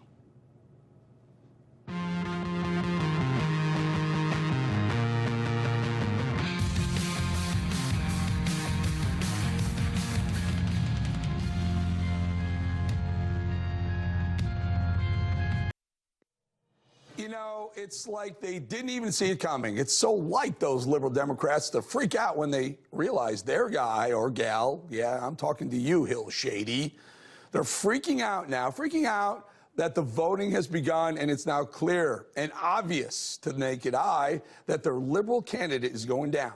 President Donald Trump has led this election from the very start and to the finish, from the day he announced his run for re-election to the finish of the preseason. Well, folks, the preseason has officially ended just minutes ago, and the left is losing their collective mind. Here's old Joe Biden hearing footsteps, Trump-size 15 footsteps, in fact. Our freedom is at stake. I mean, literally, our freedom is at stake when we're told things that are just absolutely bizarre by a president and a MAGA Republican far right. Well, aside from almost total incoherence, Team Biden is now into a full-blown episode of Trump derangement. And here's a top Biden surrogate suggests that if number 45 wins, well, elections in this country are over. So much of what Dr. King fought for, this idea that every single person, no matter who they are, who they look like, where they're from, could participate in their democracy, that's on the line. And tomorrow marks the beginning of a critical election where I don't think I'm being hyperbolic by saying this next election is about whether or not we can have elections in this country as we know it. Let's be clear. If Donald Trump said those same words, he'd be called an insurrectionist. Joe Scarborough's face would turn an interesting shade of Irish red, and Mika Brzezinski would clutch her pearls as if she saw a ghost. Well, Mika, you're about to see a ghost from elections past, and that ghost is Trump, the not-so-friendly ghost. You stood up and smashed the grip of the globalists, the warmongers, the open borders lobby, the outsourcers, and all of the liars and leeches who had been sucking the life and blood right out of our country for years and years. And for 4 great years, we dealt the radical left maniacs and special interests one historic defeat after another because we put America first. Well, it's actually fun to watch the Democrats squirm at the realization that all of their hard work to take Trump down didn't do a thing to dent Trump's outer shell, nor his support. It actually made him stronger, like spinach to Popeye. I'm really enjoying watching these people twist, wriggle, and flail like a flounder flopping around on a hot deck. They should have been prepared for today. The day the world realizes this is a rematch between a very strongly supported Donald Trump and their now proven disaster of a president, old sleepy Joe Biden. For me, it's fun to watch their heads explode as they slowly realize their guy is about to be trounced by Trump. So to all you liberal talking heads, to Mika and Morning Joe, to Joyless Joy Reid, to the liberal mouthpieces that never stop moving, the ladies of The View, and to the leftists at the New York Times and the Washington Post, and by the way, to you, CNN, MSNBC, and to the broadcast networks, ABC, NBC, CBS, oh, and by the way, to you, Fox News, who first backed Ron DeSantis and then flip-flopped your way over to Nikki Haley, and now you find yourselves lost. Don't you, Brett and Martha? Because you got it wrong again. I say again because who can forget this gem? Why is Arizona blue? Did we just call it? Did we make a call in Arizona? Well, let's see. There's a check mark. Did our decision desk make it? Arizona, 11 electoral votes. Yes. Okay, time out. This is a big development. Yeah. The Fox News decision desk is calling Arizona for Joe Biden. That is a big get. Had to be first, didn't you, Fox? I have a few thoughts of my own to share with all of you in the liberal media. First, you were wrong.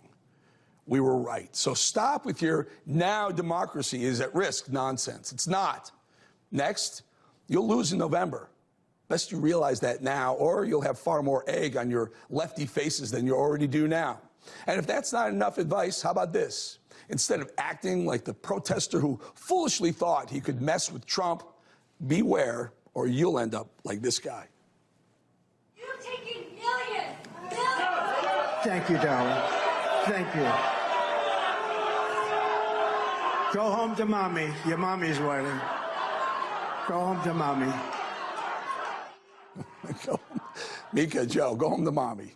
It's Trump's to lose. CNN, Fox, and MSNBC. You all better wake up or you'll get sent home to mommy, metaphorically, of course. But I got to say to my balanced friends, this is sure fun to watch, isn't it? All right, take a look. There's that caucus again, folks. Again, 22 minutes ago or so, the doors closed, and the representatives for the 4 candidates take turns making their case. When their cases are made, in short, a few minutes each, then those people in that room, that's a caucus within a precinct. There may be 4 or 5 or 10 caucuses within a precinct, but they will go to a corner of the room representing one of the candidates, and then it will be tallied. And that tally will be sent to a central GOP center where they will tally all the votes to find out who's winning and throughout the night, and finally, ultimately, who will win. But let's not forget, there's a little dog there. I don't think the dog gets a vote in Iowa. It should, but Trump, hold on, I'm hearing Trump is speaking. He will be speaking, or he is speaking. Control him. Let me know. Here we go. Take a listen. State twice. You know, we won twice and we won decisively.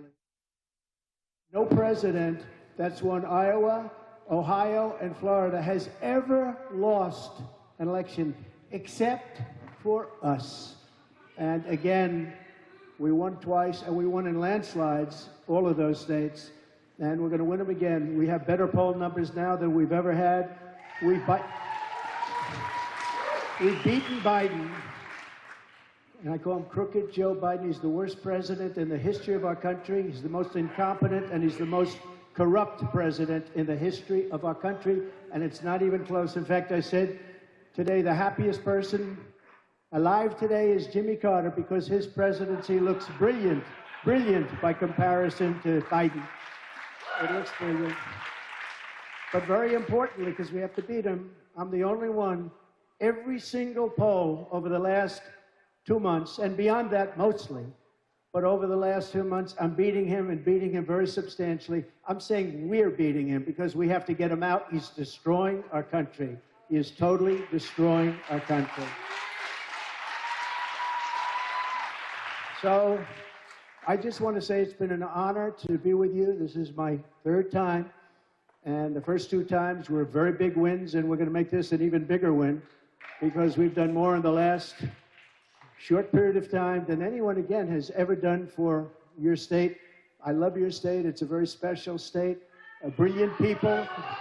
People don't realize, and it's not only farming, but people don't realize that a farmer has such incredible talent.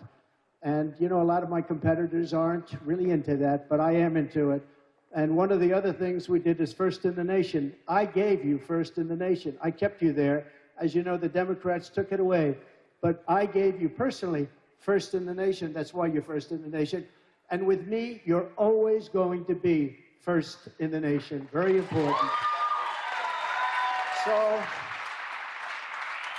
if you would, get out and vote. You're the beginning. This is the beginning. Right now, it's starting.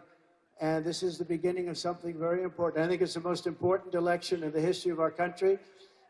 You take a look at what's happened to our country in the last short period of time, and I think especially with all of the bad things, Afghanistan, the worst retreat, that was a surrender. That was a surrender. Taking the military out first, and remember, that never would have happened. We were getting out with dignity, with strength. We were taking our equipment, and the soldiers come out last, not first. And we lost 13 great soldiers, really great. I got to know their families actually very well. Great people. They're devastated. The families are devastated. We left back behind $85 billion worth of brand new equipment that I bought because I rebuilt the entire military. So I bought the equipment that Biden gave them, $85 billion, and we left plenty of Americans over there. So now maybe they're hostages, but they're still there. The worst, I think, and most embarrassing day in the history of our country. We're not going to have any more days like that. It's not going to happen. So I would appreciate your vote. I think I deserve it. Again, we had the greatest country. We were a great nation 3 years ago, and today people are laughing at us. It's not going to happen. So I just want to thank everybody, and get out and vote, and I will see you later. Thank you very much. Thank you. Thank you, everybody. Thank you very much. Well, that was a bit of a surprise. We had heard he may speak, and in fact, I was just saying he might speak in a little bit. Again, folks, only 26 and a half minutes ago, those doors closed. Again, there's a little bit of polling coming in. We showed a full screen, 157 votes total. Trump with 74% of those votes, 120. It's not a lot, but you can see the first taste. Now, Clive, Iowa, almost a suburb of Des Moines. Okay, and that's where Trump was there. Interesting he picked that place because Des Moines doesn't necessarily break right generally. It breaks a bit liberal generally, but Clive may be an area that Trump did well in the last time. So maybe that had something to do with that. So you got a little listen to Trump. If he comes back again and addresses the crowd, we will go back to it. In the meantime, we're going to start seeing the results pour in. So you got to stick here. See how much Trump will win by, or who will take second place. That's the one.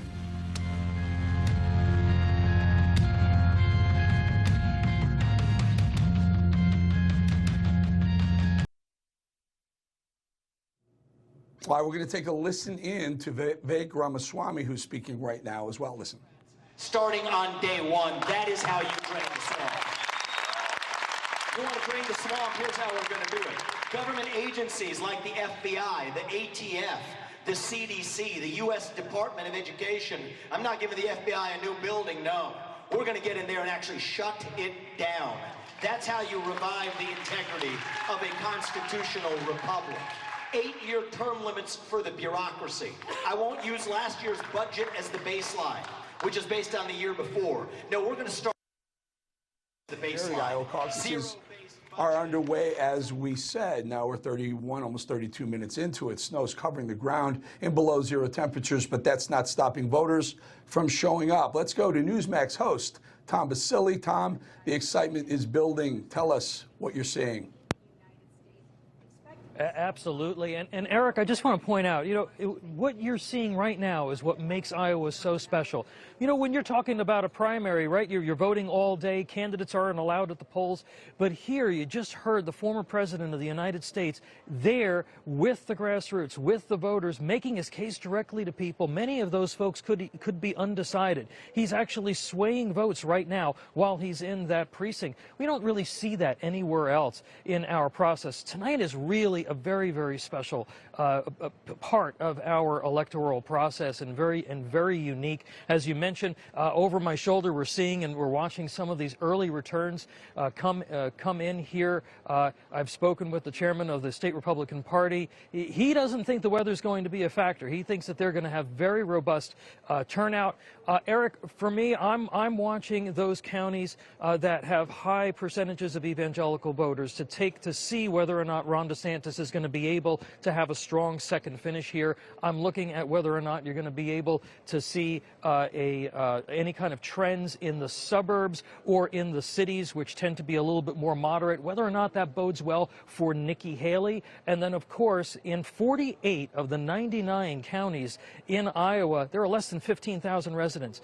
Donald Trump is expected to clean up in the rural areas, and that's where the enthusiasm that he generates can really make a difference, because he's got to perform there very well if he's going to have a very convincing win here, which he's expected to do. All right, Tom, thank you so much. Appreciate that. Now, let's bring in Senior Fellow for American Conservative Union, host of CPAC Now, America Uncanceled, and former White House Strategic Senior Advisor Mercedes Schlapp to break down the Iowa latest. Mercy, really good talking to you. It strikes me because Trump jumped to a microphone very quickly, about 25 minutes into the caucusing. And I just think about this for a second. I mean, the guy is all over the state of Iowa. He flies back to New York and deals with lawsuits here. Georgia, gets back to Iowa. This is a long day for him. I cannot imagine Joe Biden having anywhere near the energy to make one of these trips, let alone hundreds. Your thoughts? Well, I mean, the White House put a lid on for President Biden at 2:38 p.m. today. Eric, he barely can complete a day's worth of work.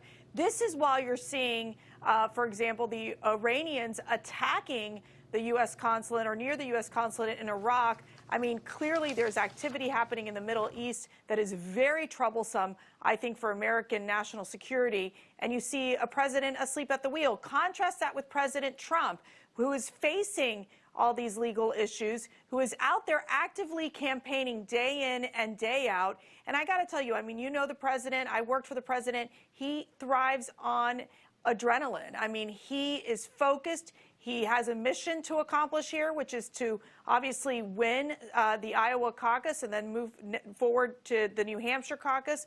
And it's really what he gets his energy from being with the people. And when you look at the Iowa caucus, it's so set up for the people to really have, one-on-one contact with these candidates, have an opportunity to listen to these candidates in these smaller settings. And so it's just such an interesting part of our democratic process.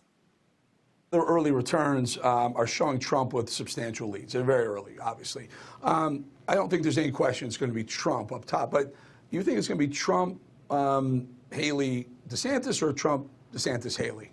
Look, I mean, this is the unpredictable part of the Iowa caucus. I think DeSantis came out just this weekend saying, well, you know, the polls, we don't know how the polls are going to shake out in the Iowa caucus. I got to tell you, DeSantis traveled to all 99 counties, spent over $30 million in that state, setting up an organization, a grassroots organization, but he really hasn't been able to peel off many of these Trump supporters.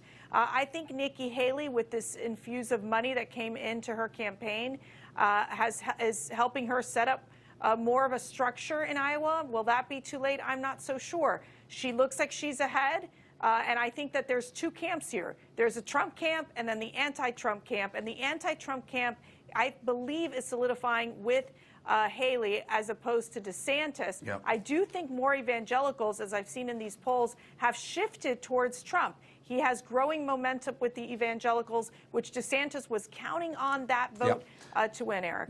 Mercy, I'm sorry to wrap you. I got to go. Mercy, my good friend, Mercy Schlapp, thank you for joining us. Thank you, Eric. All right, folks, we're jumping to a quick break, and we're coming right back because there's so much happening live right now in Iowa. You got to stick here. Don't go anywhere. Come back. We got results pouring in. We'll be back.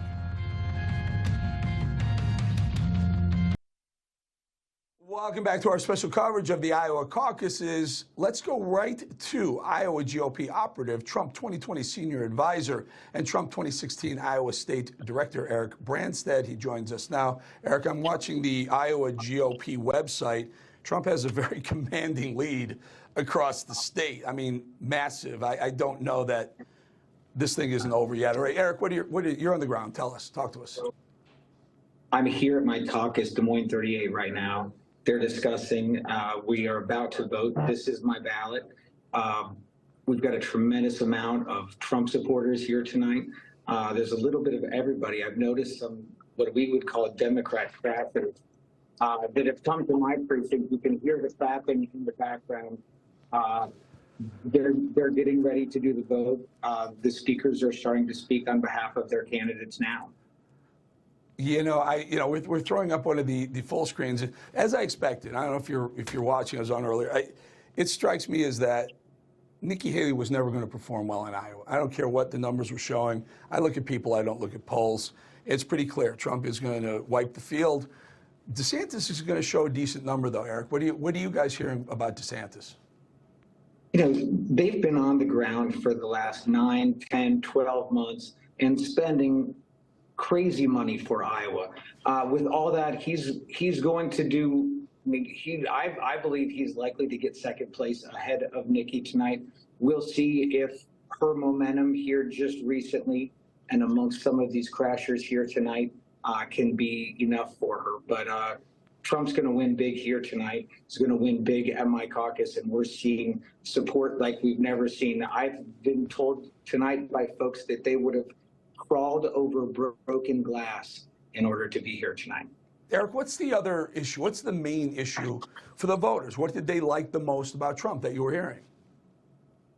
They like that he says it like it is, and they tell him, he tells you what he's going to do, and he gets out and does it. When during 2019, during the 2020 campaign, the president would call me. The first words out of his mouth every single call was, "How are my farmers? What do they need?" That's the kind of president that he was to Iowa. I got about 20 seconds, Eric. The evangelical vote, everyone was wondering where that would break. DeSantis got a bunch of evangelical endorsements today, day of, but Trump has always had a very, very strong inroad with the evangelicals because of what he did at the Supreme Court. How did that go? What does it look like for you? In 2016, evangelicals were taking a chance when they voted for Trump. They're not taking a chance now. They know exactly what they're going to get, and that's why they're coming out en masse tonight to support President Trump and to help him win an Iowa caucus. All right, we're going to leave right there. Eric Branstad, you guys are going to have a big night tonight. Thank you for joining us. All right, folks, coming up, the Iowa caucuses have produced some surprises. A man who knows all about the unexpected result in Iowa, former Arkansas Governor Mike Huckabee. He won once. He's next.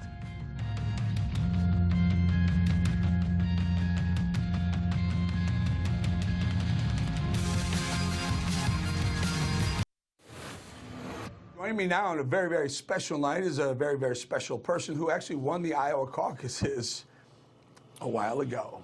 2016 presidential candidate Mike Huckabee. Huck, this night must be very special to you, knowing that you won one of these once upon a time. What are your thoughts? What's going through these candidates' minds right now? Well, it's a really emotional moment for everyone. If you're winning, as Donald Trump is overwhelmingly winning, it's emotional because you're sitting there realizing that you didn't just win, but it's a blowout. That's an extraordinary situation for the president. It's also a very tough moment for guys like Ron DeSantis, who put all of his eggs in the basket of Iowa and basically comes out with an omelet. And that's going to be tough for him. It's going to be a real hard thing for him to determine whether he stays with it and keeps going, or does he decide that it's over? It just can't go on. Well, Mike, I'm glad you said that, because right now I'm looking at the Iowa GOP website. Trump's blocking down almost 55% of the vote. That's much above. All right, I'm hearing in my ear, Newsmax is now projecting Iowa will go to former President Donald Trump. So Newsmax is projecting Donald Trump the winner, and as you can see, 56% of the votes. DeSantis and Haley locked at 18%. Vivek Ramaswamy with a 7%. Mike, your thoughts, first reaction on Trump locking down the nomination very early in the evening? Well, it's pretty shocking. I mean, within a few minutes, everybody was sort of saying it's over. Donald Trump is going to win. It's not just that he won, but he has won with a margin that is unlike any in the history of the Iowa caucuses. Nobody has ever won with a greater advantage than 12%. Donald Trump is going to end up not only having more numbers than all of the other people put together, but if you take everything that you've been watching in Iowa, people kept talking about it's going to be close. DeSantis is going to be a close second. As it's turned out, none of that happened. This has been a blowout. Yeah. Mike, I'm also looking at how it breaks down. Again, early in the evening in Iowa, Trump, of all the counties that have been reporting, Trump has a major lead in all of them, with the exception of one. DeSantis is holding down Johnson County, which is near Des Moines. A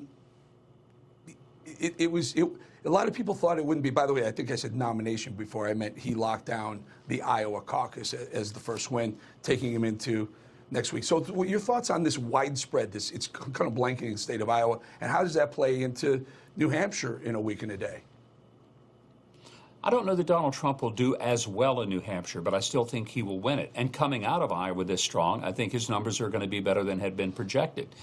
But what we're seeing is that those handful of never-Trumpers, they look pretty stupid tonight. I'll just be blunt about it, Eric. They just don't look real smart. They thought that a lot of people believed like they did. What they didn't understand, there's a whole lot more of us who believe that what Donald Trump did in his brief first term was significant and helped move this country in the proper direction.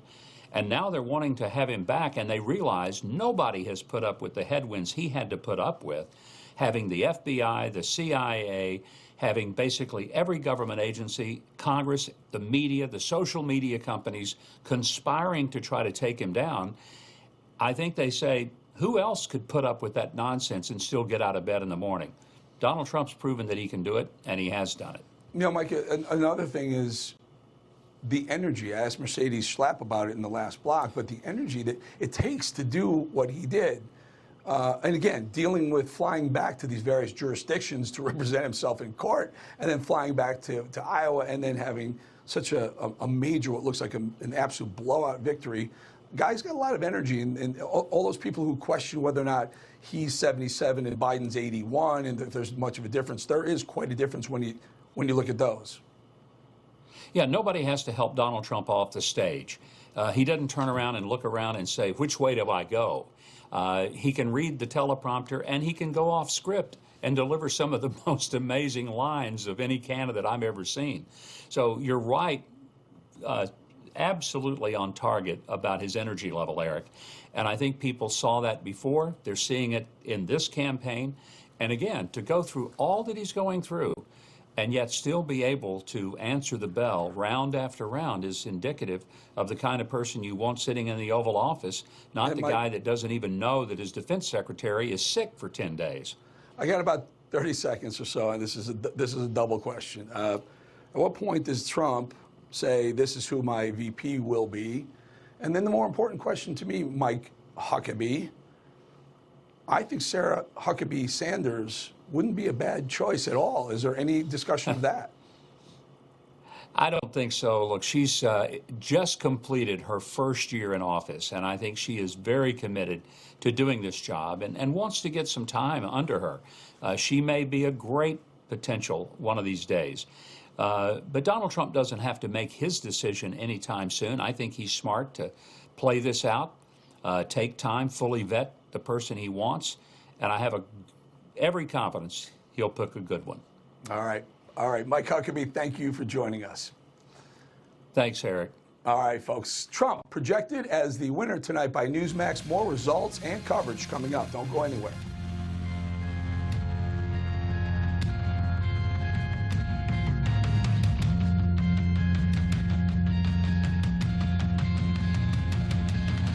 Was garnering. That's pretty amazing. So Trump will be the projected winner in Iowa. A week and a day from now, we're going to New Hampshire and see how the first primary, the first 2024 primary, again, this was the caucus, we'll see how that first primary goes. Trump, the projected winner, very early, he spoke. Vivek Ramaswamy spoke. Nikki Haley and Ron DeSantis are battling it out for second place, somewhere around 17–18% of the vote. Again, Trump well over 50%. The 50% matters quite a bit. Once you hit 50%, it's over. It doesn't matter how much the anti-Trumpers don't like you. As a group, they can't unseat you. So again, Trump wins Iowa. New Hampshire's next. But in just a few seconds, 9 o'clock Eastern, top of the hour, join Rob Schmitt, Jen Pellegrino, Rob Finnerty, and Mercedes Schlapp in our special coverage of Vote for America, the Iowa caucuses. Folks, former Iowa winner Rick Santorum helps break it all down. All the information you need. Don't miss it. Stick with Newsmax all night. Have a great night. Vote for America 2024.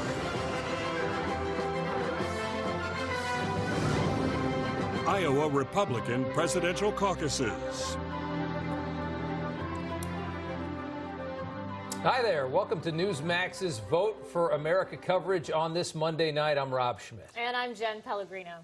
Well, our election coverage begins with the biggest story of the night and some breaking news right off the top here. Former President Trump projected to win the Iowa caucuses, and this projection comes in with about 1% of the vote in. It's about 2%, as you can see right there on the screen, and you can see he has done it handily. That's right. Yeah. Pretty incredible, Rob. And with Trump locking up Iowa, we're looking towards who takes second and how will that impact New Hampshire.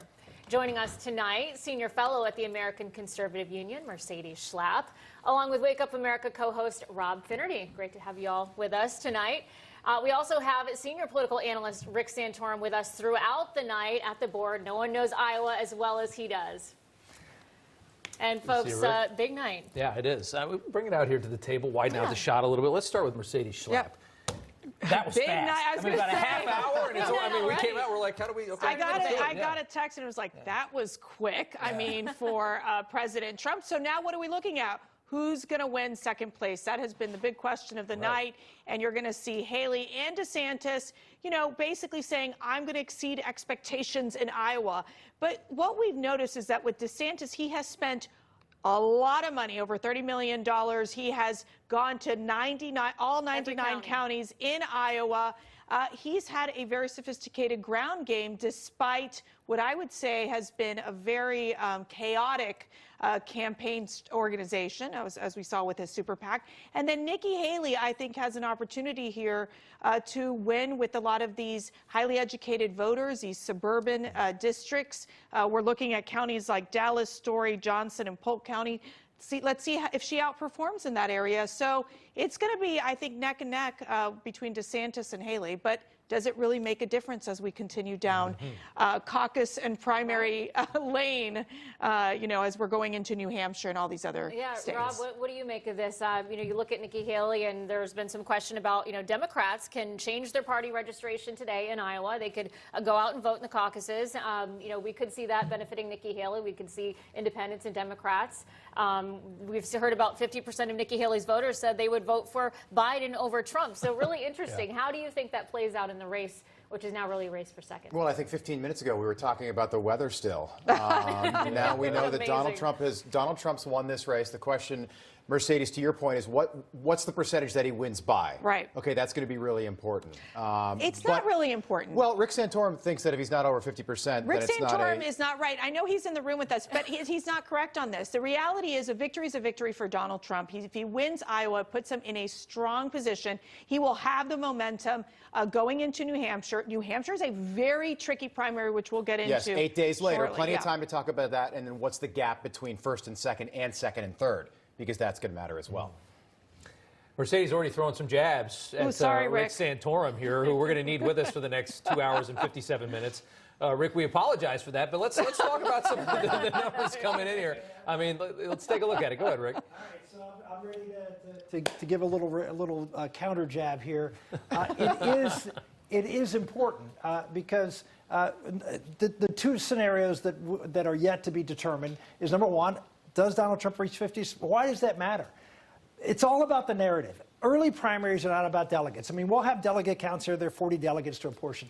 It's about what narrative comes out of Iowa. I can tell you more than anything else. I finished second in Iowa on the night of the caucus. The narrative coming out was Romney won, and that changed everything. It wasn't how much he won or whatever. It's the narrative of is Trump the dominant player? Is he someone who has, as an incumbent president, I know he's not running for re-election, but he was an incumbent president, does he command over 50% of the vote? And that's important, because if he doesn't, that means once this consolidates, these candidates, then he has a race.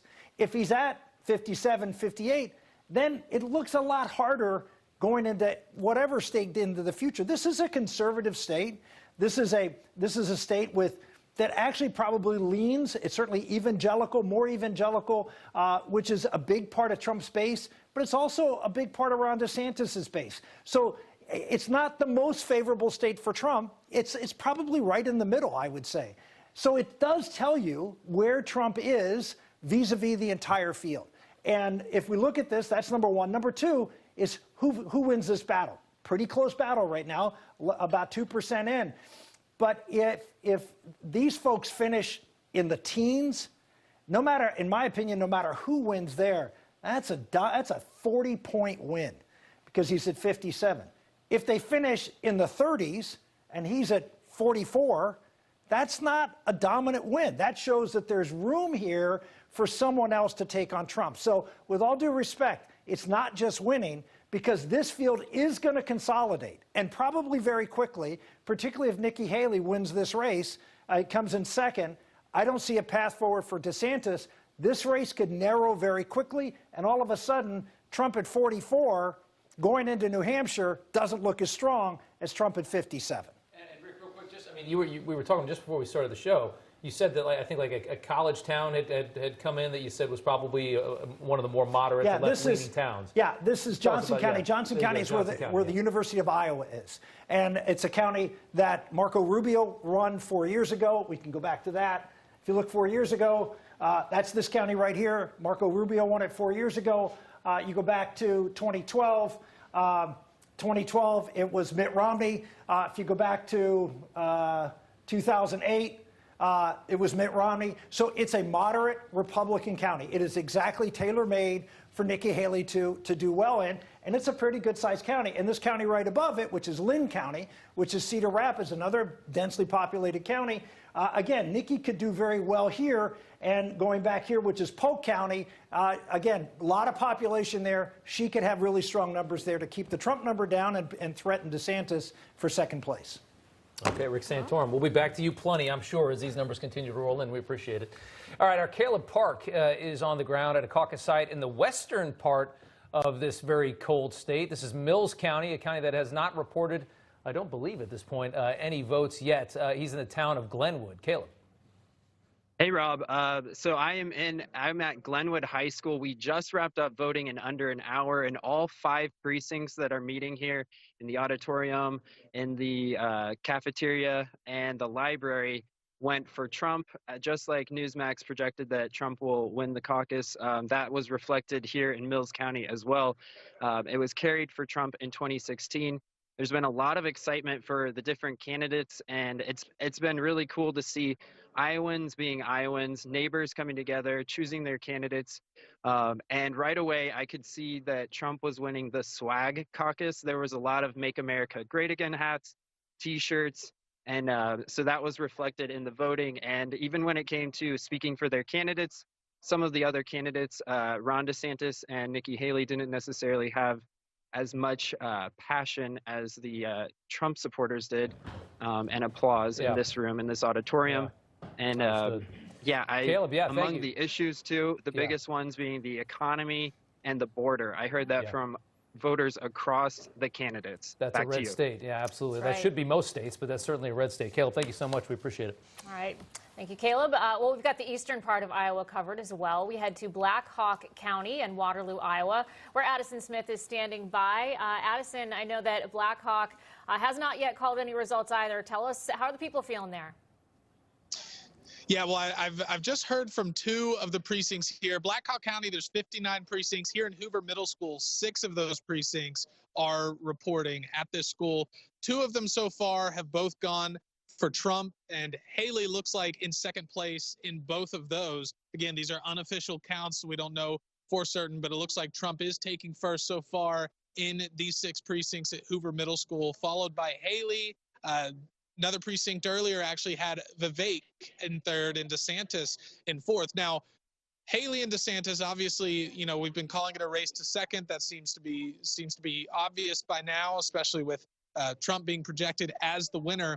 Black Hawk County is a county that could break for Haley, because in 2020, Joe Biden actually won Black Hawk County. It was one of the 6 counties in the Hawkeye State, 6 of the 99, that went for Joe Biden over Trump. Trump won Iowa, but Biden won 6 of those counties, Black Hawk being one of them. So it's not surprising to see Haley coming in second place here, having the popularity. It's a more moderate area, and there's a lot of moderate swing voters, a lot of new registered voters coming in, or new Republican registered voters, I would say, here in Black Hawk. A precinct leader said that they were prepared for that as well.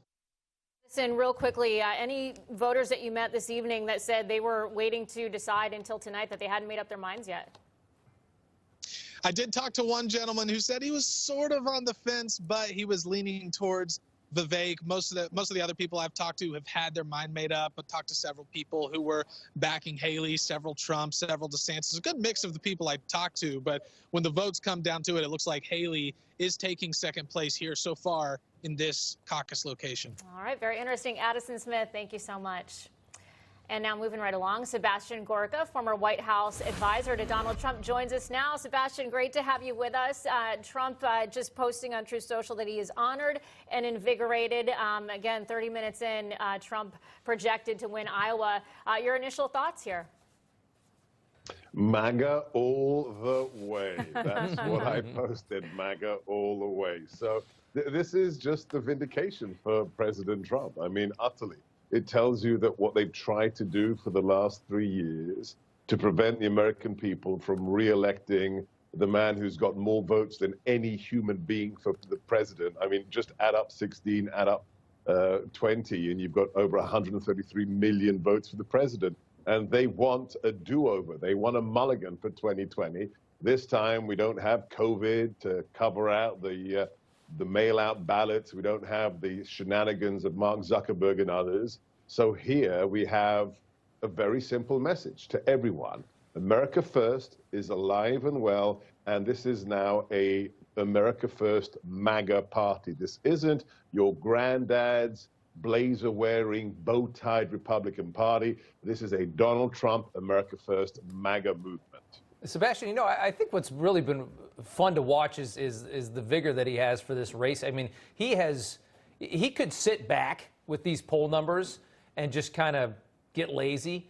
He's working hard. I mean, no, it's not. I mean, the guy just loves this stuff. I mean, he's all over Iowa. He's doing all these rallies, you know, despite the fact that it's just the primary season, and he pretty much has the primary locked up. If you look at the poll numbers, he's still working it hard. Here he is giving pizzas to firemen in Iowa over the weekend. Yeah, when I was in the White House, people used to ask me, because I'm a bit of an addict to my social media. They'd say, "So at 4 a.m. it's you tweeting for the president, right?" Say, "No. At 4 a.m. at 11 p.m. it's him. He is a quarter century older than I am, and if I had a quarter of his energy, I would be a very happy man." I don't know what it is, whether it's the Scottish-German genes or something. I mean, this guy is a force of nature. To see him go from rally to rally and rally. And the most important thing is this.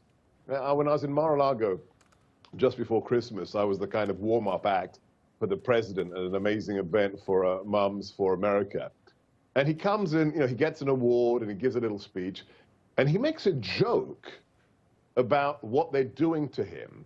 He said, "Well, we were on Trump Force One, and I told Melania, by the time we land, I'm probably going to be indicted again by those lunatics." He jokes about it. If they were doing that to me, I'd be a little puddle on the floor. I'd be in the fetal position after 3 years, my home raided, my company's attacked, my children calumnied. This guy, he cracks jokes about it. I've never seen the like of it. And the American people relate to that because they see a man who just will not give up because he loves America. And we're seeing it in Iowa, and we'll see it in New Hampshire, and we'll see it in Florida.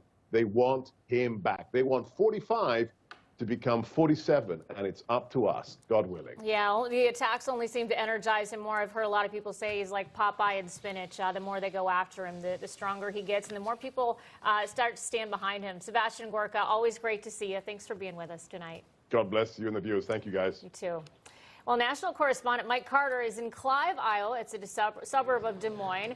Mike, I understand you're with a voter. Well, I'm actually with a super voter, a Trump caucus captain. This is BJ James McLaughlin. You're a Trump caucus captain. Now, BJ, we've heard from 4 presidential candidates tonight: Asa Hutchinson, Vivek Ramaswamy, Nikki Haley, and of course, your guy, former President Donald Trump. All of them spoke here tonight. The speeches of the other surrogates underway.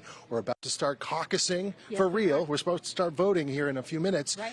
Tell us your role here and what's going to be happening in the next few minutes. Well, so all the speeches are done, and we're conducting party business right now. And so we're passing the bucket to collect money to pay for this event, and then we'll be casting our ballots. And then on the stage back here, Mike, all the surrogates for the delegates will be able to watch the counting, and we'll count in front of everyone. And then I should have brought you here. Oh, here we go. It's this we have simple, props. folks. It's this simple. This tiny little piece of paper is what we'll be voting on and counting, and I can't open it up. That's okay. Just show us here we go. So this is what people will be voting with. It's this grassroots. It's this simple. And they just fill out the name. And they pass them forward. Yeah. Excellent. We have about, 800 people here tonight or so? Well, I'm told we're the biggest caucus in the state, so we have 3 precincts represented here. So, yeah. Absolutely. So you heard from former President Trump tonight. This was his last speech before everyone votes. What did you like from what you heard? Well, there's nothing I don't like about President Trump. So I'm, big proponent for closing the border. I have 3 kids. I'm worried about the crime in the cities. I'm worried about the fentanyl that comes into our city.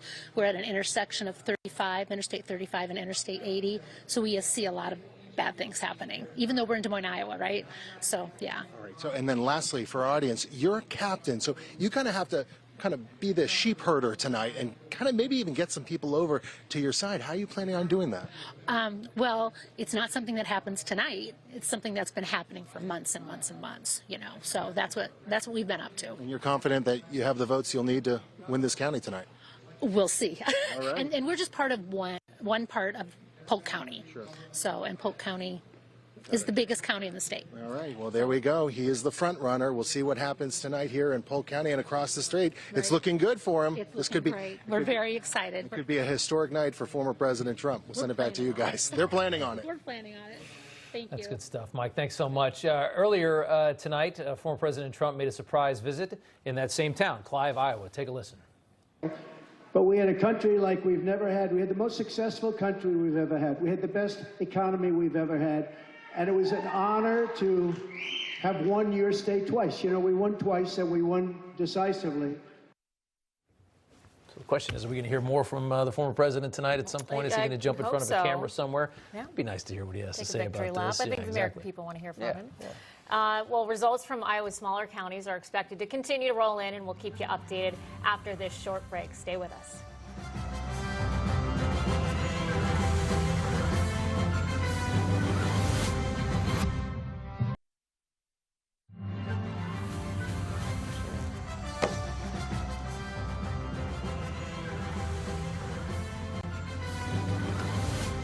Could be getting a speech here at some point. Got a big stage set up, got his name on it, got a bunch of flags behind it. Maybe we're going to hear from the winner of Iowa here before too long. It should be the earliest speech, I think, maybe in caucus history. if Donald Trump addresses the crowd before 10 o'clock Eastern time, let alone they're an hour behind us there, that would be the earliest speech in a long time. Unless there's a recount, you know. Oh, that only happens in a general election. I forgot about that. But no, Republicans, no vote by mail, no mail-in ballot. You got to show up caucus and vote for your candidate. And I just want to add, you know, the Democrats, they have the mail-in process in this Iowa, in Iowa. So during the primary, they actually mail in their votes. They have until March 5th. So talk about being obsessed with the they'll call it by April, I guess? If that. No, but I got to tell you, what I loved the most about it was this wonderful woman who was the Trump Caucus captain. I mean, those hats, they're classic. I think her hat was signed, too. I think it might have been. You know, but it shows citizen participation. It shows the greatness of our system, of really, you know, the individuals learning about the issues, learning about the candidates, and then coming together and voting. And I know that there's been a lot of criticism around the caucus structure because they're like, there's not enough participants. That's why many of the states have gone to these primaries. But I do think it is something that is so unique, I think, to Iowa being the first in the nation and really being part of that process where candidates are just having that one-on-one, really retail politics that makes a difference. Again, that benefits Donald Trump, does not benefit Ron DeSantis. Can I ask you about that? So the networks today, I was watching some of the coverage, and they're already sort of spinning. If Trump's not at 50%, somehow this is not a win for Donald Trump, which, by the way, is just so typical. Right. But the biggest number we've ever seen was George W. Bush, who's the only Republican to ever win the caucus and then go on to win the presidency. He finished at 41%. If these numbers hold, it looks like, now granted it's very, very early, but it looks like Donald Trump's going to beat that number. Right. When is a victory a victory? It's a victory, period, end of story, exclamation point. And, you know, to our great Senator Rick Santorum, the narrative, regardless, is always going to be anti-Trump when it comes to the legacy media. They're not going to give Donald, they might give him a slight win, but it still will be like the focus will be on number 2, who's going to take Donald Trump down. And that's where that's where the focus is going to be. It'll shift to that number 2. So regardless, the media narrative simply will be anti-Trump. He could get 40%, he can get 50%. They'll find a reason to say, well, that's not good enough. Let's give it to, you know, let's see what Nikki Haley did or what Let's face it, I think a victory for the left, though, is more indictments, more attacks on Trump. What can we do to take him off the ballot, like Colorado has attempted to do, to keep him from winning this race, right? I think that's a great point. But let's remember, Donald Trump, you had the governor of Iowa, Kim Reynolds, who endorsed Ron DeSantis. Right. That didn't go anywhere. You know, Ron DeSantis poured in so much money, so much time into Iowa. This is his one state he had to win. So I think tonight the big story will be, will Ron DeSantis, if he gets that 3rd place, will he drop out? That's going to be the big question of the night. DeSantis is not going to New Hampshire until tomorrow night. He's got 2 events in South Carolina. So no matter what happens in Iowa, he's going to South Carolina, which doesn't happen for another 40 days, right? We've got 8 days until New Hampshire. If DeSantis does finish 3rd tonight, could we see him drop out before New Hampshire? You know, I think he's going to try to hedge his bets towards South Carolina and the other bigger states. But why would he be stronger there versus Donald Trump or Nikki Haley? I don't think he has. He doesn't have a path. Ron DeSantis does not have a path if he loses Iowa, especially since he put all his eggs in one basket and invested so much time. So if he comes in 3rd place, is what you're saying? Comes in 3rd place, he's out. He has to be out. There's no path for him. President Trump is dominating in these southern states. He's dominating in South Carolina. He's dominating in Ron DeSantis' home state of Florida. Yeah. I just don't see where Ron DeSantis has a chance to. The sad reality to this for everybody that's run against him in this race is that when they all started this process and made this decision a year or 2 ago, whenever it was, this all looked so different. And I think what we've covered here at this network and all of the news we've brought out, there's been so much vindication for so many of the things that Trump was hit with and criticized for over the last 3 years. And people suddenly, I mean, I think people every day open their eyes more and more to what this machine has done to this man, what our own government inflicted on the last election to try and install the guy that's in the White House right now. And as that has opened up a lot of eyes, there's been a lot of forgiveness. And I think that the people that ran against him, who I think made massive political miscalculations, but did it at a time when I think a lot of people felt after Trump left office that it was almost like it was too toxic, that it needed a new path. And in the last couple of years, people have waken up to the idea that whole idea was nonsensical, and he's been validated to the point. That's why we're seeing these One of the biggest mistakes that I've seen these Republican presidential candidates make is other than Vivek, I would say, they have not addressed this issue of the weaponization of the DOJ. Yes. They have not addressed these overzealous prosecutors like Fani Willis, who literally played the race card today, making herself the victim after, basically hiring her lover, the prosecutor, and going after Donald Trump. People are seeing it. More Americans are seeing the injustice in our system and how they are targeting political opponents. This is something that should not be happening here in America, and it's why you've seen this growing enthusiasm, people coming home and supporting Donald Trump, and why we saw a win in clearly what? 15, 20 minutes into the night? Very fast, All right, well, let's bring in some guests here. Joining us now, former Arkansas Governor Mike Huckabee, along with advisor to Donald Trump, Dick Morris. Gentlemen, thank you both for being here on this exciting evening. Again, 15, 20, 30 minutes in maybe, we've now projected Trump winning Iowa. Governor, let me start with you. Are you surprised by this? I am a little blown away by the extraordinary margin. Nobody's ever done this before, not even George W. Bush when he was sitting on top of the world with his dad's Rolodex and all the money in the world. This is a huge deal. And I think Republicans who are in that never Trump camp need to decide, do they really want to be Republicans? Because the party has changed. It is now the party of the working class. It's no longer a globalist. Let's see how many wars we can start, and let's see how many ways we can make people sitting in the corner office in a Manhattan office tower wealthier than they already are. This is a new party about people who are unapologetically pro-life, pro-Israel, pro-solid, secure borders, and most importantly, pro-working class Americans listening to the needs of folks who lift heavy things, stand on concrete floors, and who deliver food and fiber to our tables. It's a great night for America, in my view, and I'm delighted to see the margin as strong as it is, because I think it sends a message to some of the elites, both in the media and in the other party, and frankly, to some in the Republican Party as well, who need to hear the message. That's well said. Feels a little bit like 2016, just a glimmer of that tonight, right? Hey, Dick, I wanted to ask you, earlier today we saw on MSNBC they had a very liberal New Hampshire woman just so proud to tell MSNBC that as a Democrat, she's going to go out and vote for Nikki Haley in 8 days in New Hampshire.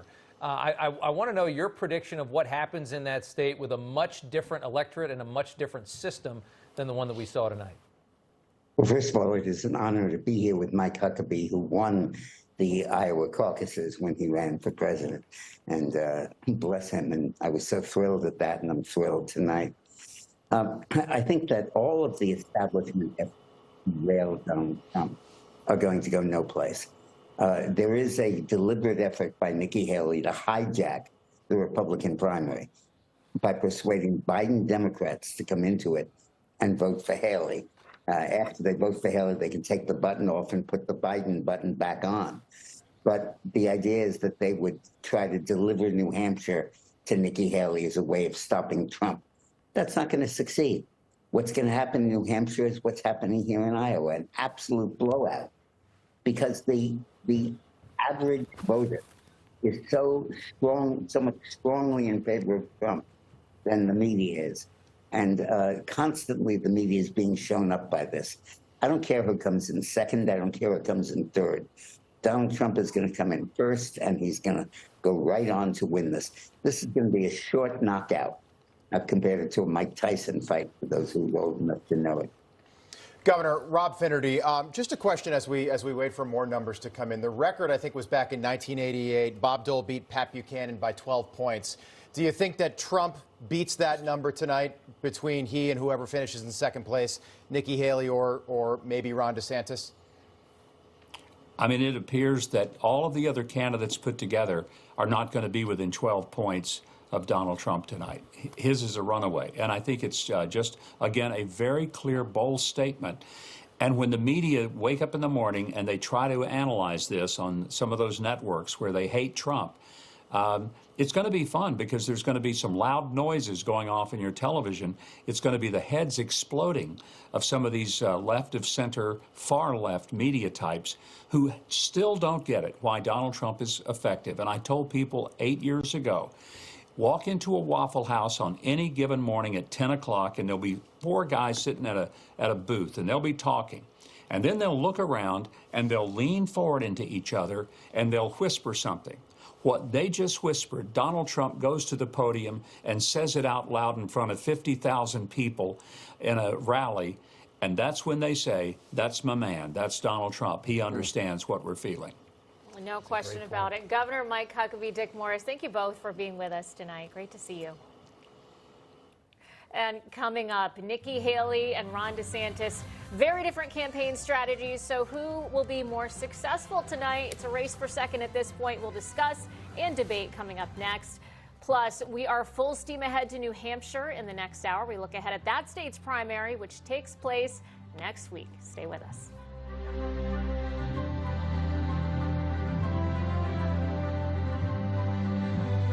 Look, the story's not about me. The story's not about someone else. It's about you. At The Balance, I remember why I'm here. The more we all know, the better we'll all be. Don't miss Eric Bolling, The Balance, tonight on Newsmax. Friend, do you remember when it felt good to withdraw your cash from the bank to expand a business, go on vacation, or buy a new car?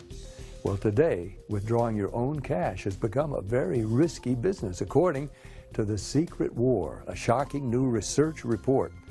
I just read it.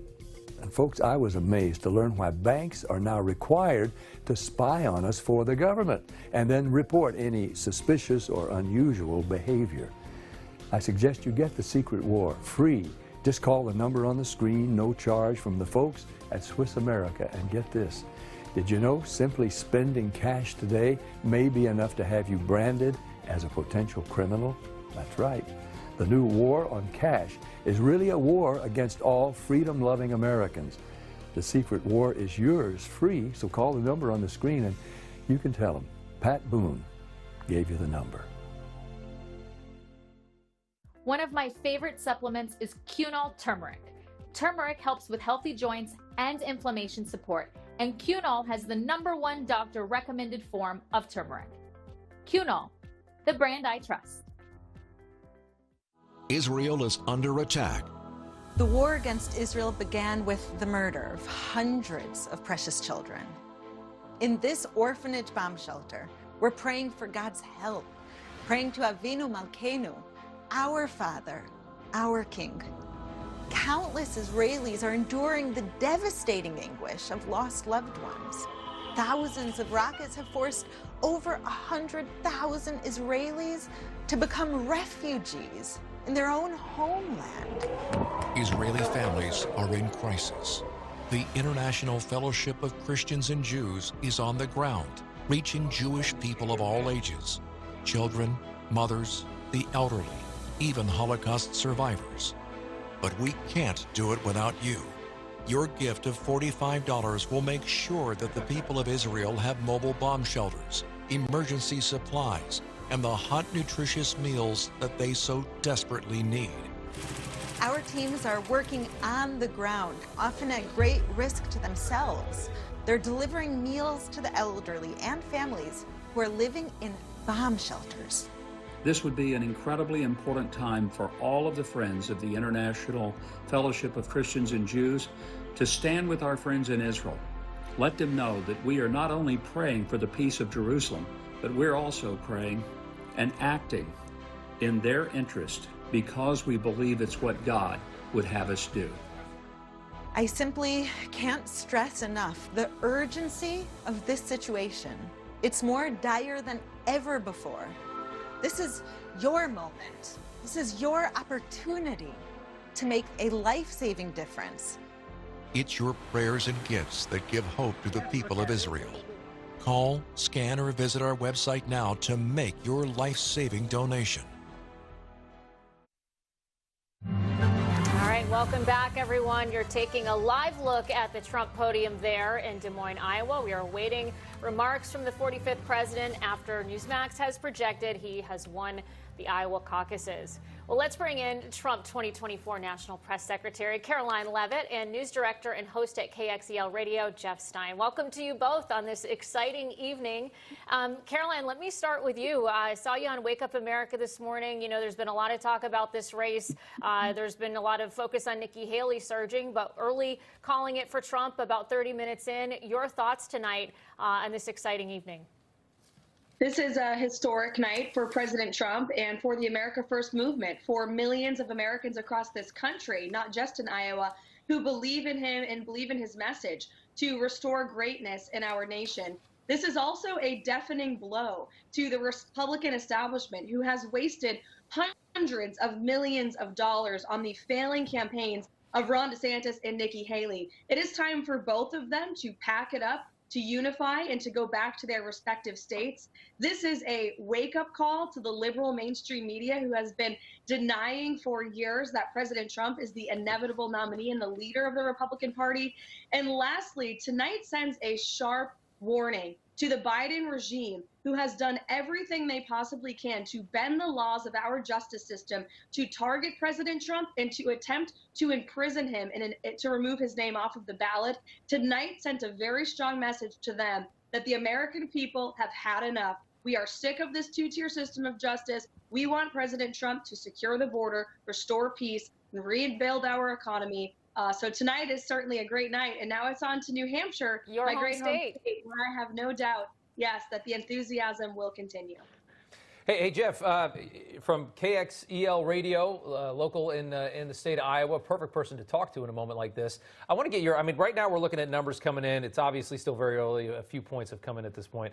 Mostly rural areas. Trump at about 51% when you take a look. And we got him right here, 54% here with 2% in at this point. Where do you think these numbers go from here as this moves on? Does Trump stay above that 50% threshold, or does he move below?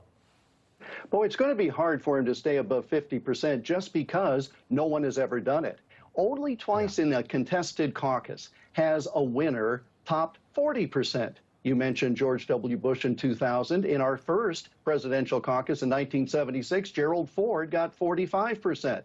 So Trump, simply by getting 46%, will beat the record for highest percentage. That was something in an interview with me today on the radio he said he thought would happen. He did not want to say 50, but what an optic that would be if he were able to top 50% in the very first time people actually got to vote. That's a knockout punch. Hey, Caroline, I want to ask you this. You worked for Congresswoman Elise Stefanik prior to joining the Trump team again, and she says this evening in a statement, I'm calling on every other candidate, all of whom have no chance to win, to drop out so we can unify and immediately rally behind President Trump. Your thoughts as, again, we look toward your home state of New Hampshire, where Nikki Haley has the endorsement of Governor Sununu there. Yeah, we've been saying this for months, that Ron DeSantis and Nikki Haley especially are wasting their time. They are wasting money. They're wasting donors' precious resources on a campaign that's hardly making it out of Iowa and isn't going to go anywhere after this. They must do what is best for our party, and that is unite around President Trump. Look, at the end of the day, our real opponent here is Joe Biden. We have a country to save. The amount of damage that Biden has done in the past 3 years is really unfathomable. Can we imagine if he was elected for another 4? All of the time we can have as Republicans to unite our party and to use donor resources to take that fight to the far left Democrats. Joe Biden's campaign just announced a massive campaign haul. In 1 quarter, they raised $100 million. We have a real fight on our hands heading into November. We cannot afford to lose it. And so if Nikki Haley and Ron really care about the future of America, they'll do what's best. They'll put their egos and their consultant checks aside, and they will unify and drop out of this race. All right, we'll keep an eye on the movement as it comes in. Caroline Leavitt and Jeff Stein, thank you both. Appreciate it. Thanks, guys. All right, coming up, we are analyzing second and third place results in Iowa. Plus, we are full steam ahead to New Hampshire, 8 days away from the primary there. What that looks like when we come back. Stay with us.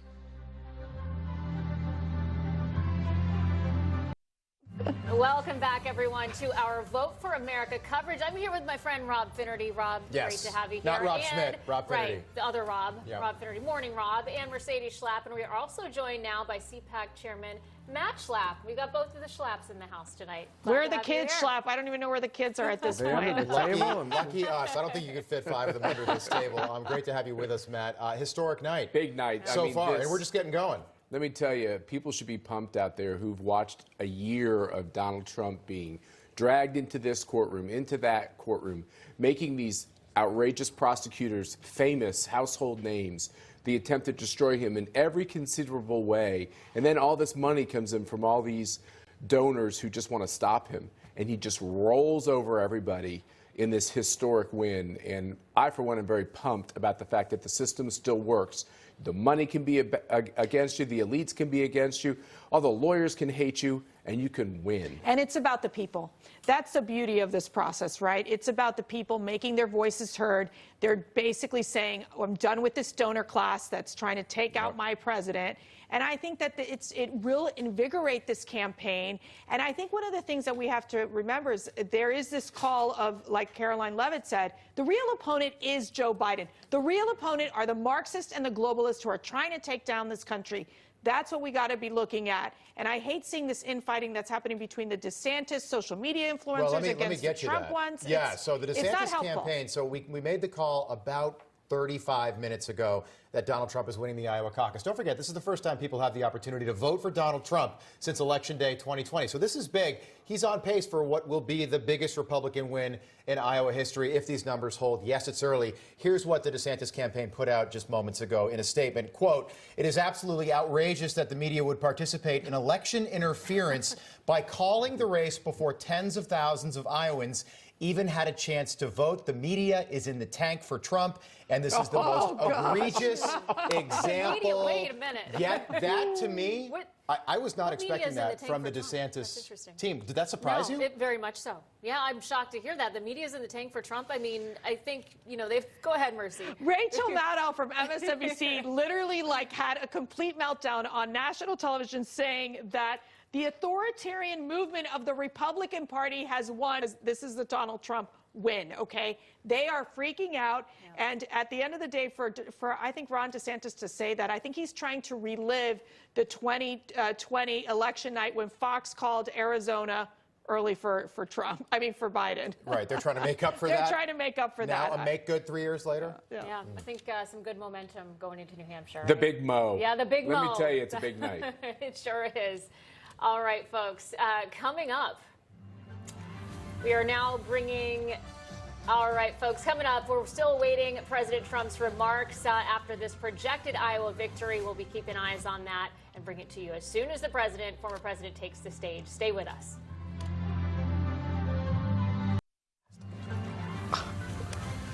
All right, welcome back to our coverage for the Vote for America. Iowa caucuses underway. We have declared Donald Trump the winner. We're going to put up the numbers for you right now. Just about 33% of the vote is in. And if this holds, what I'm noticing here is Trump is over 50% at 52. We'll see if that holds.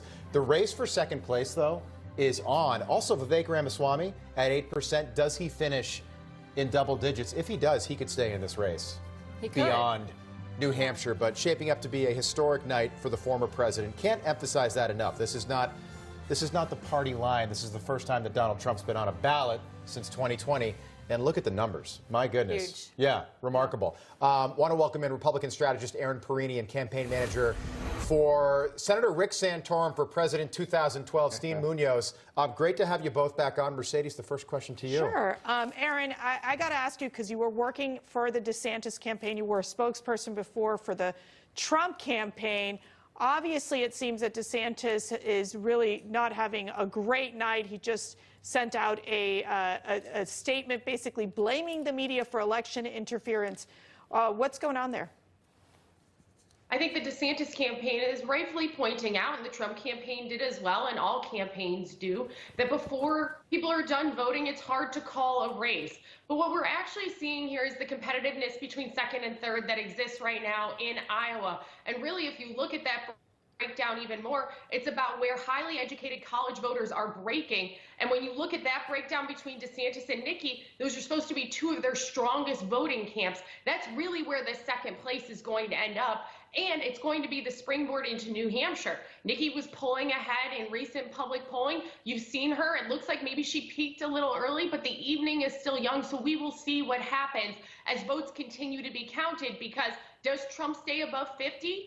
Does DeSantis climb up higher into the 20s? Does Nikki slip? All of that remains to be seen, because this is a springboard into New Hampshire and on to South Carolina and the long road ahead. Yeah, Aaron, sure, but right now with 33+% of the vote in, we know the polls were not a mirage. Even if Donald Trump slips below 50%, this looks like it's going to be a historic night for the former president, regardless of whether he stays above or just below 50%. No question. There's no doubt that it is clear that Donald Trump is having a very successful evening tonight. No doubt about it. And it's clear that the polling that indicated that that would be the case is correct. But that doesn't eliminate the rest of the field that is still out there seeing where the rest of the night shakes out. You have to remember, this is still a long road ahead. And for some of these campaigns, they're going to be looking to see, one, could the rest of the ballot, if between two people, be able to get near Donald Trump if they combine their votes? Because that's going to make the case to be able to say, hey, look, there could be another option. And that's where you're going to see things could even upend even more and try to turn into a floor fight at the convention. This is still an early process in the primary votes, not to take away from the success of the former president this evening. But until the votes are completely in, let's see how the rest of the evening shakes out for the rest of the field, because that will indicate what we're looking at going into New Hampshire. All right, Steve. So again, we are awaiting President Trump's remarks after this projected victory. But everybody's kind of looking towards New Hampshire now, right? We know that Governor DeSantis is heading off to South Carolina in the morning, then New Hampshire in the evening. There's going to be a major focus there. How much about what we're seeing right now tells us about where things are going to be headed, at least heading to New Hampshire and in the coming primaries? Sure. I mean, Iowa's all about punching a ticket out of there. There's probably 2 or 3 tickets. Obviously, President Trump moves on. New Hampshire is going to be critical for Nikki Haley, not only because she stakes so much in that state, but because it leads into her home state, where every poll shows President Trump is polling in even larger numbers than he was in Iowa. So I think, to Aaron's point, I do think it'll be interesting to see what happens with second place. If you're looking at the suburbs of Des Moines right now, if I was the Nikki Haley campaign or the DeSantis campaign, I'd be looking, at some of those big caucus sites where results are still going to be coming in. Those are the suburban voters that are going to make up the second place. And then the other place, if I was the DeSantis campaign, is that Northwest Iowa corner. I've talked to about a dozen Iowan caucus captains, folks who are leading those caucuses for the different campaigns today. And the word is that, yes, the DeSantis campaign is organized, less so the Nikki Haley campaign. But most remarkable is how organized the President Trump's campaign is. Because traditionally, the frontrunner's campaign isn't always the best organized. And we saw that in 2012 with Senator Santorum. We had 1,600 caucus captains covering every location.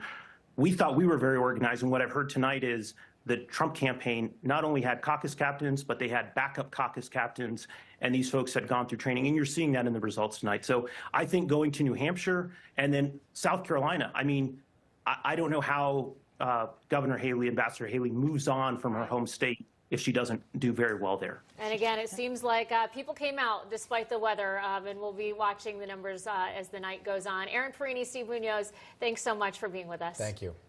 Absolutely. And coming up, Rick Santorum, he's at the wall. He's going to break down the latest number out of Iowa. And next hour, our look ahead to New Hampshire. And, of course, waiting those Trump remarks. Excited to hear from him. We'll be right back, folks.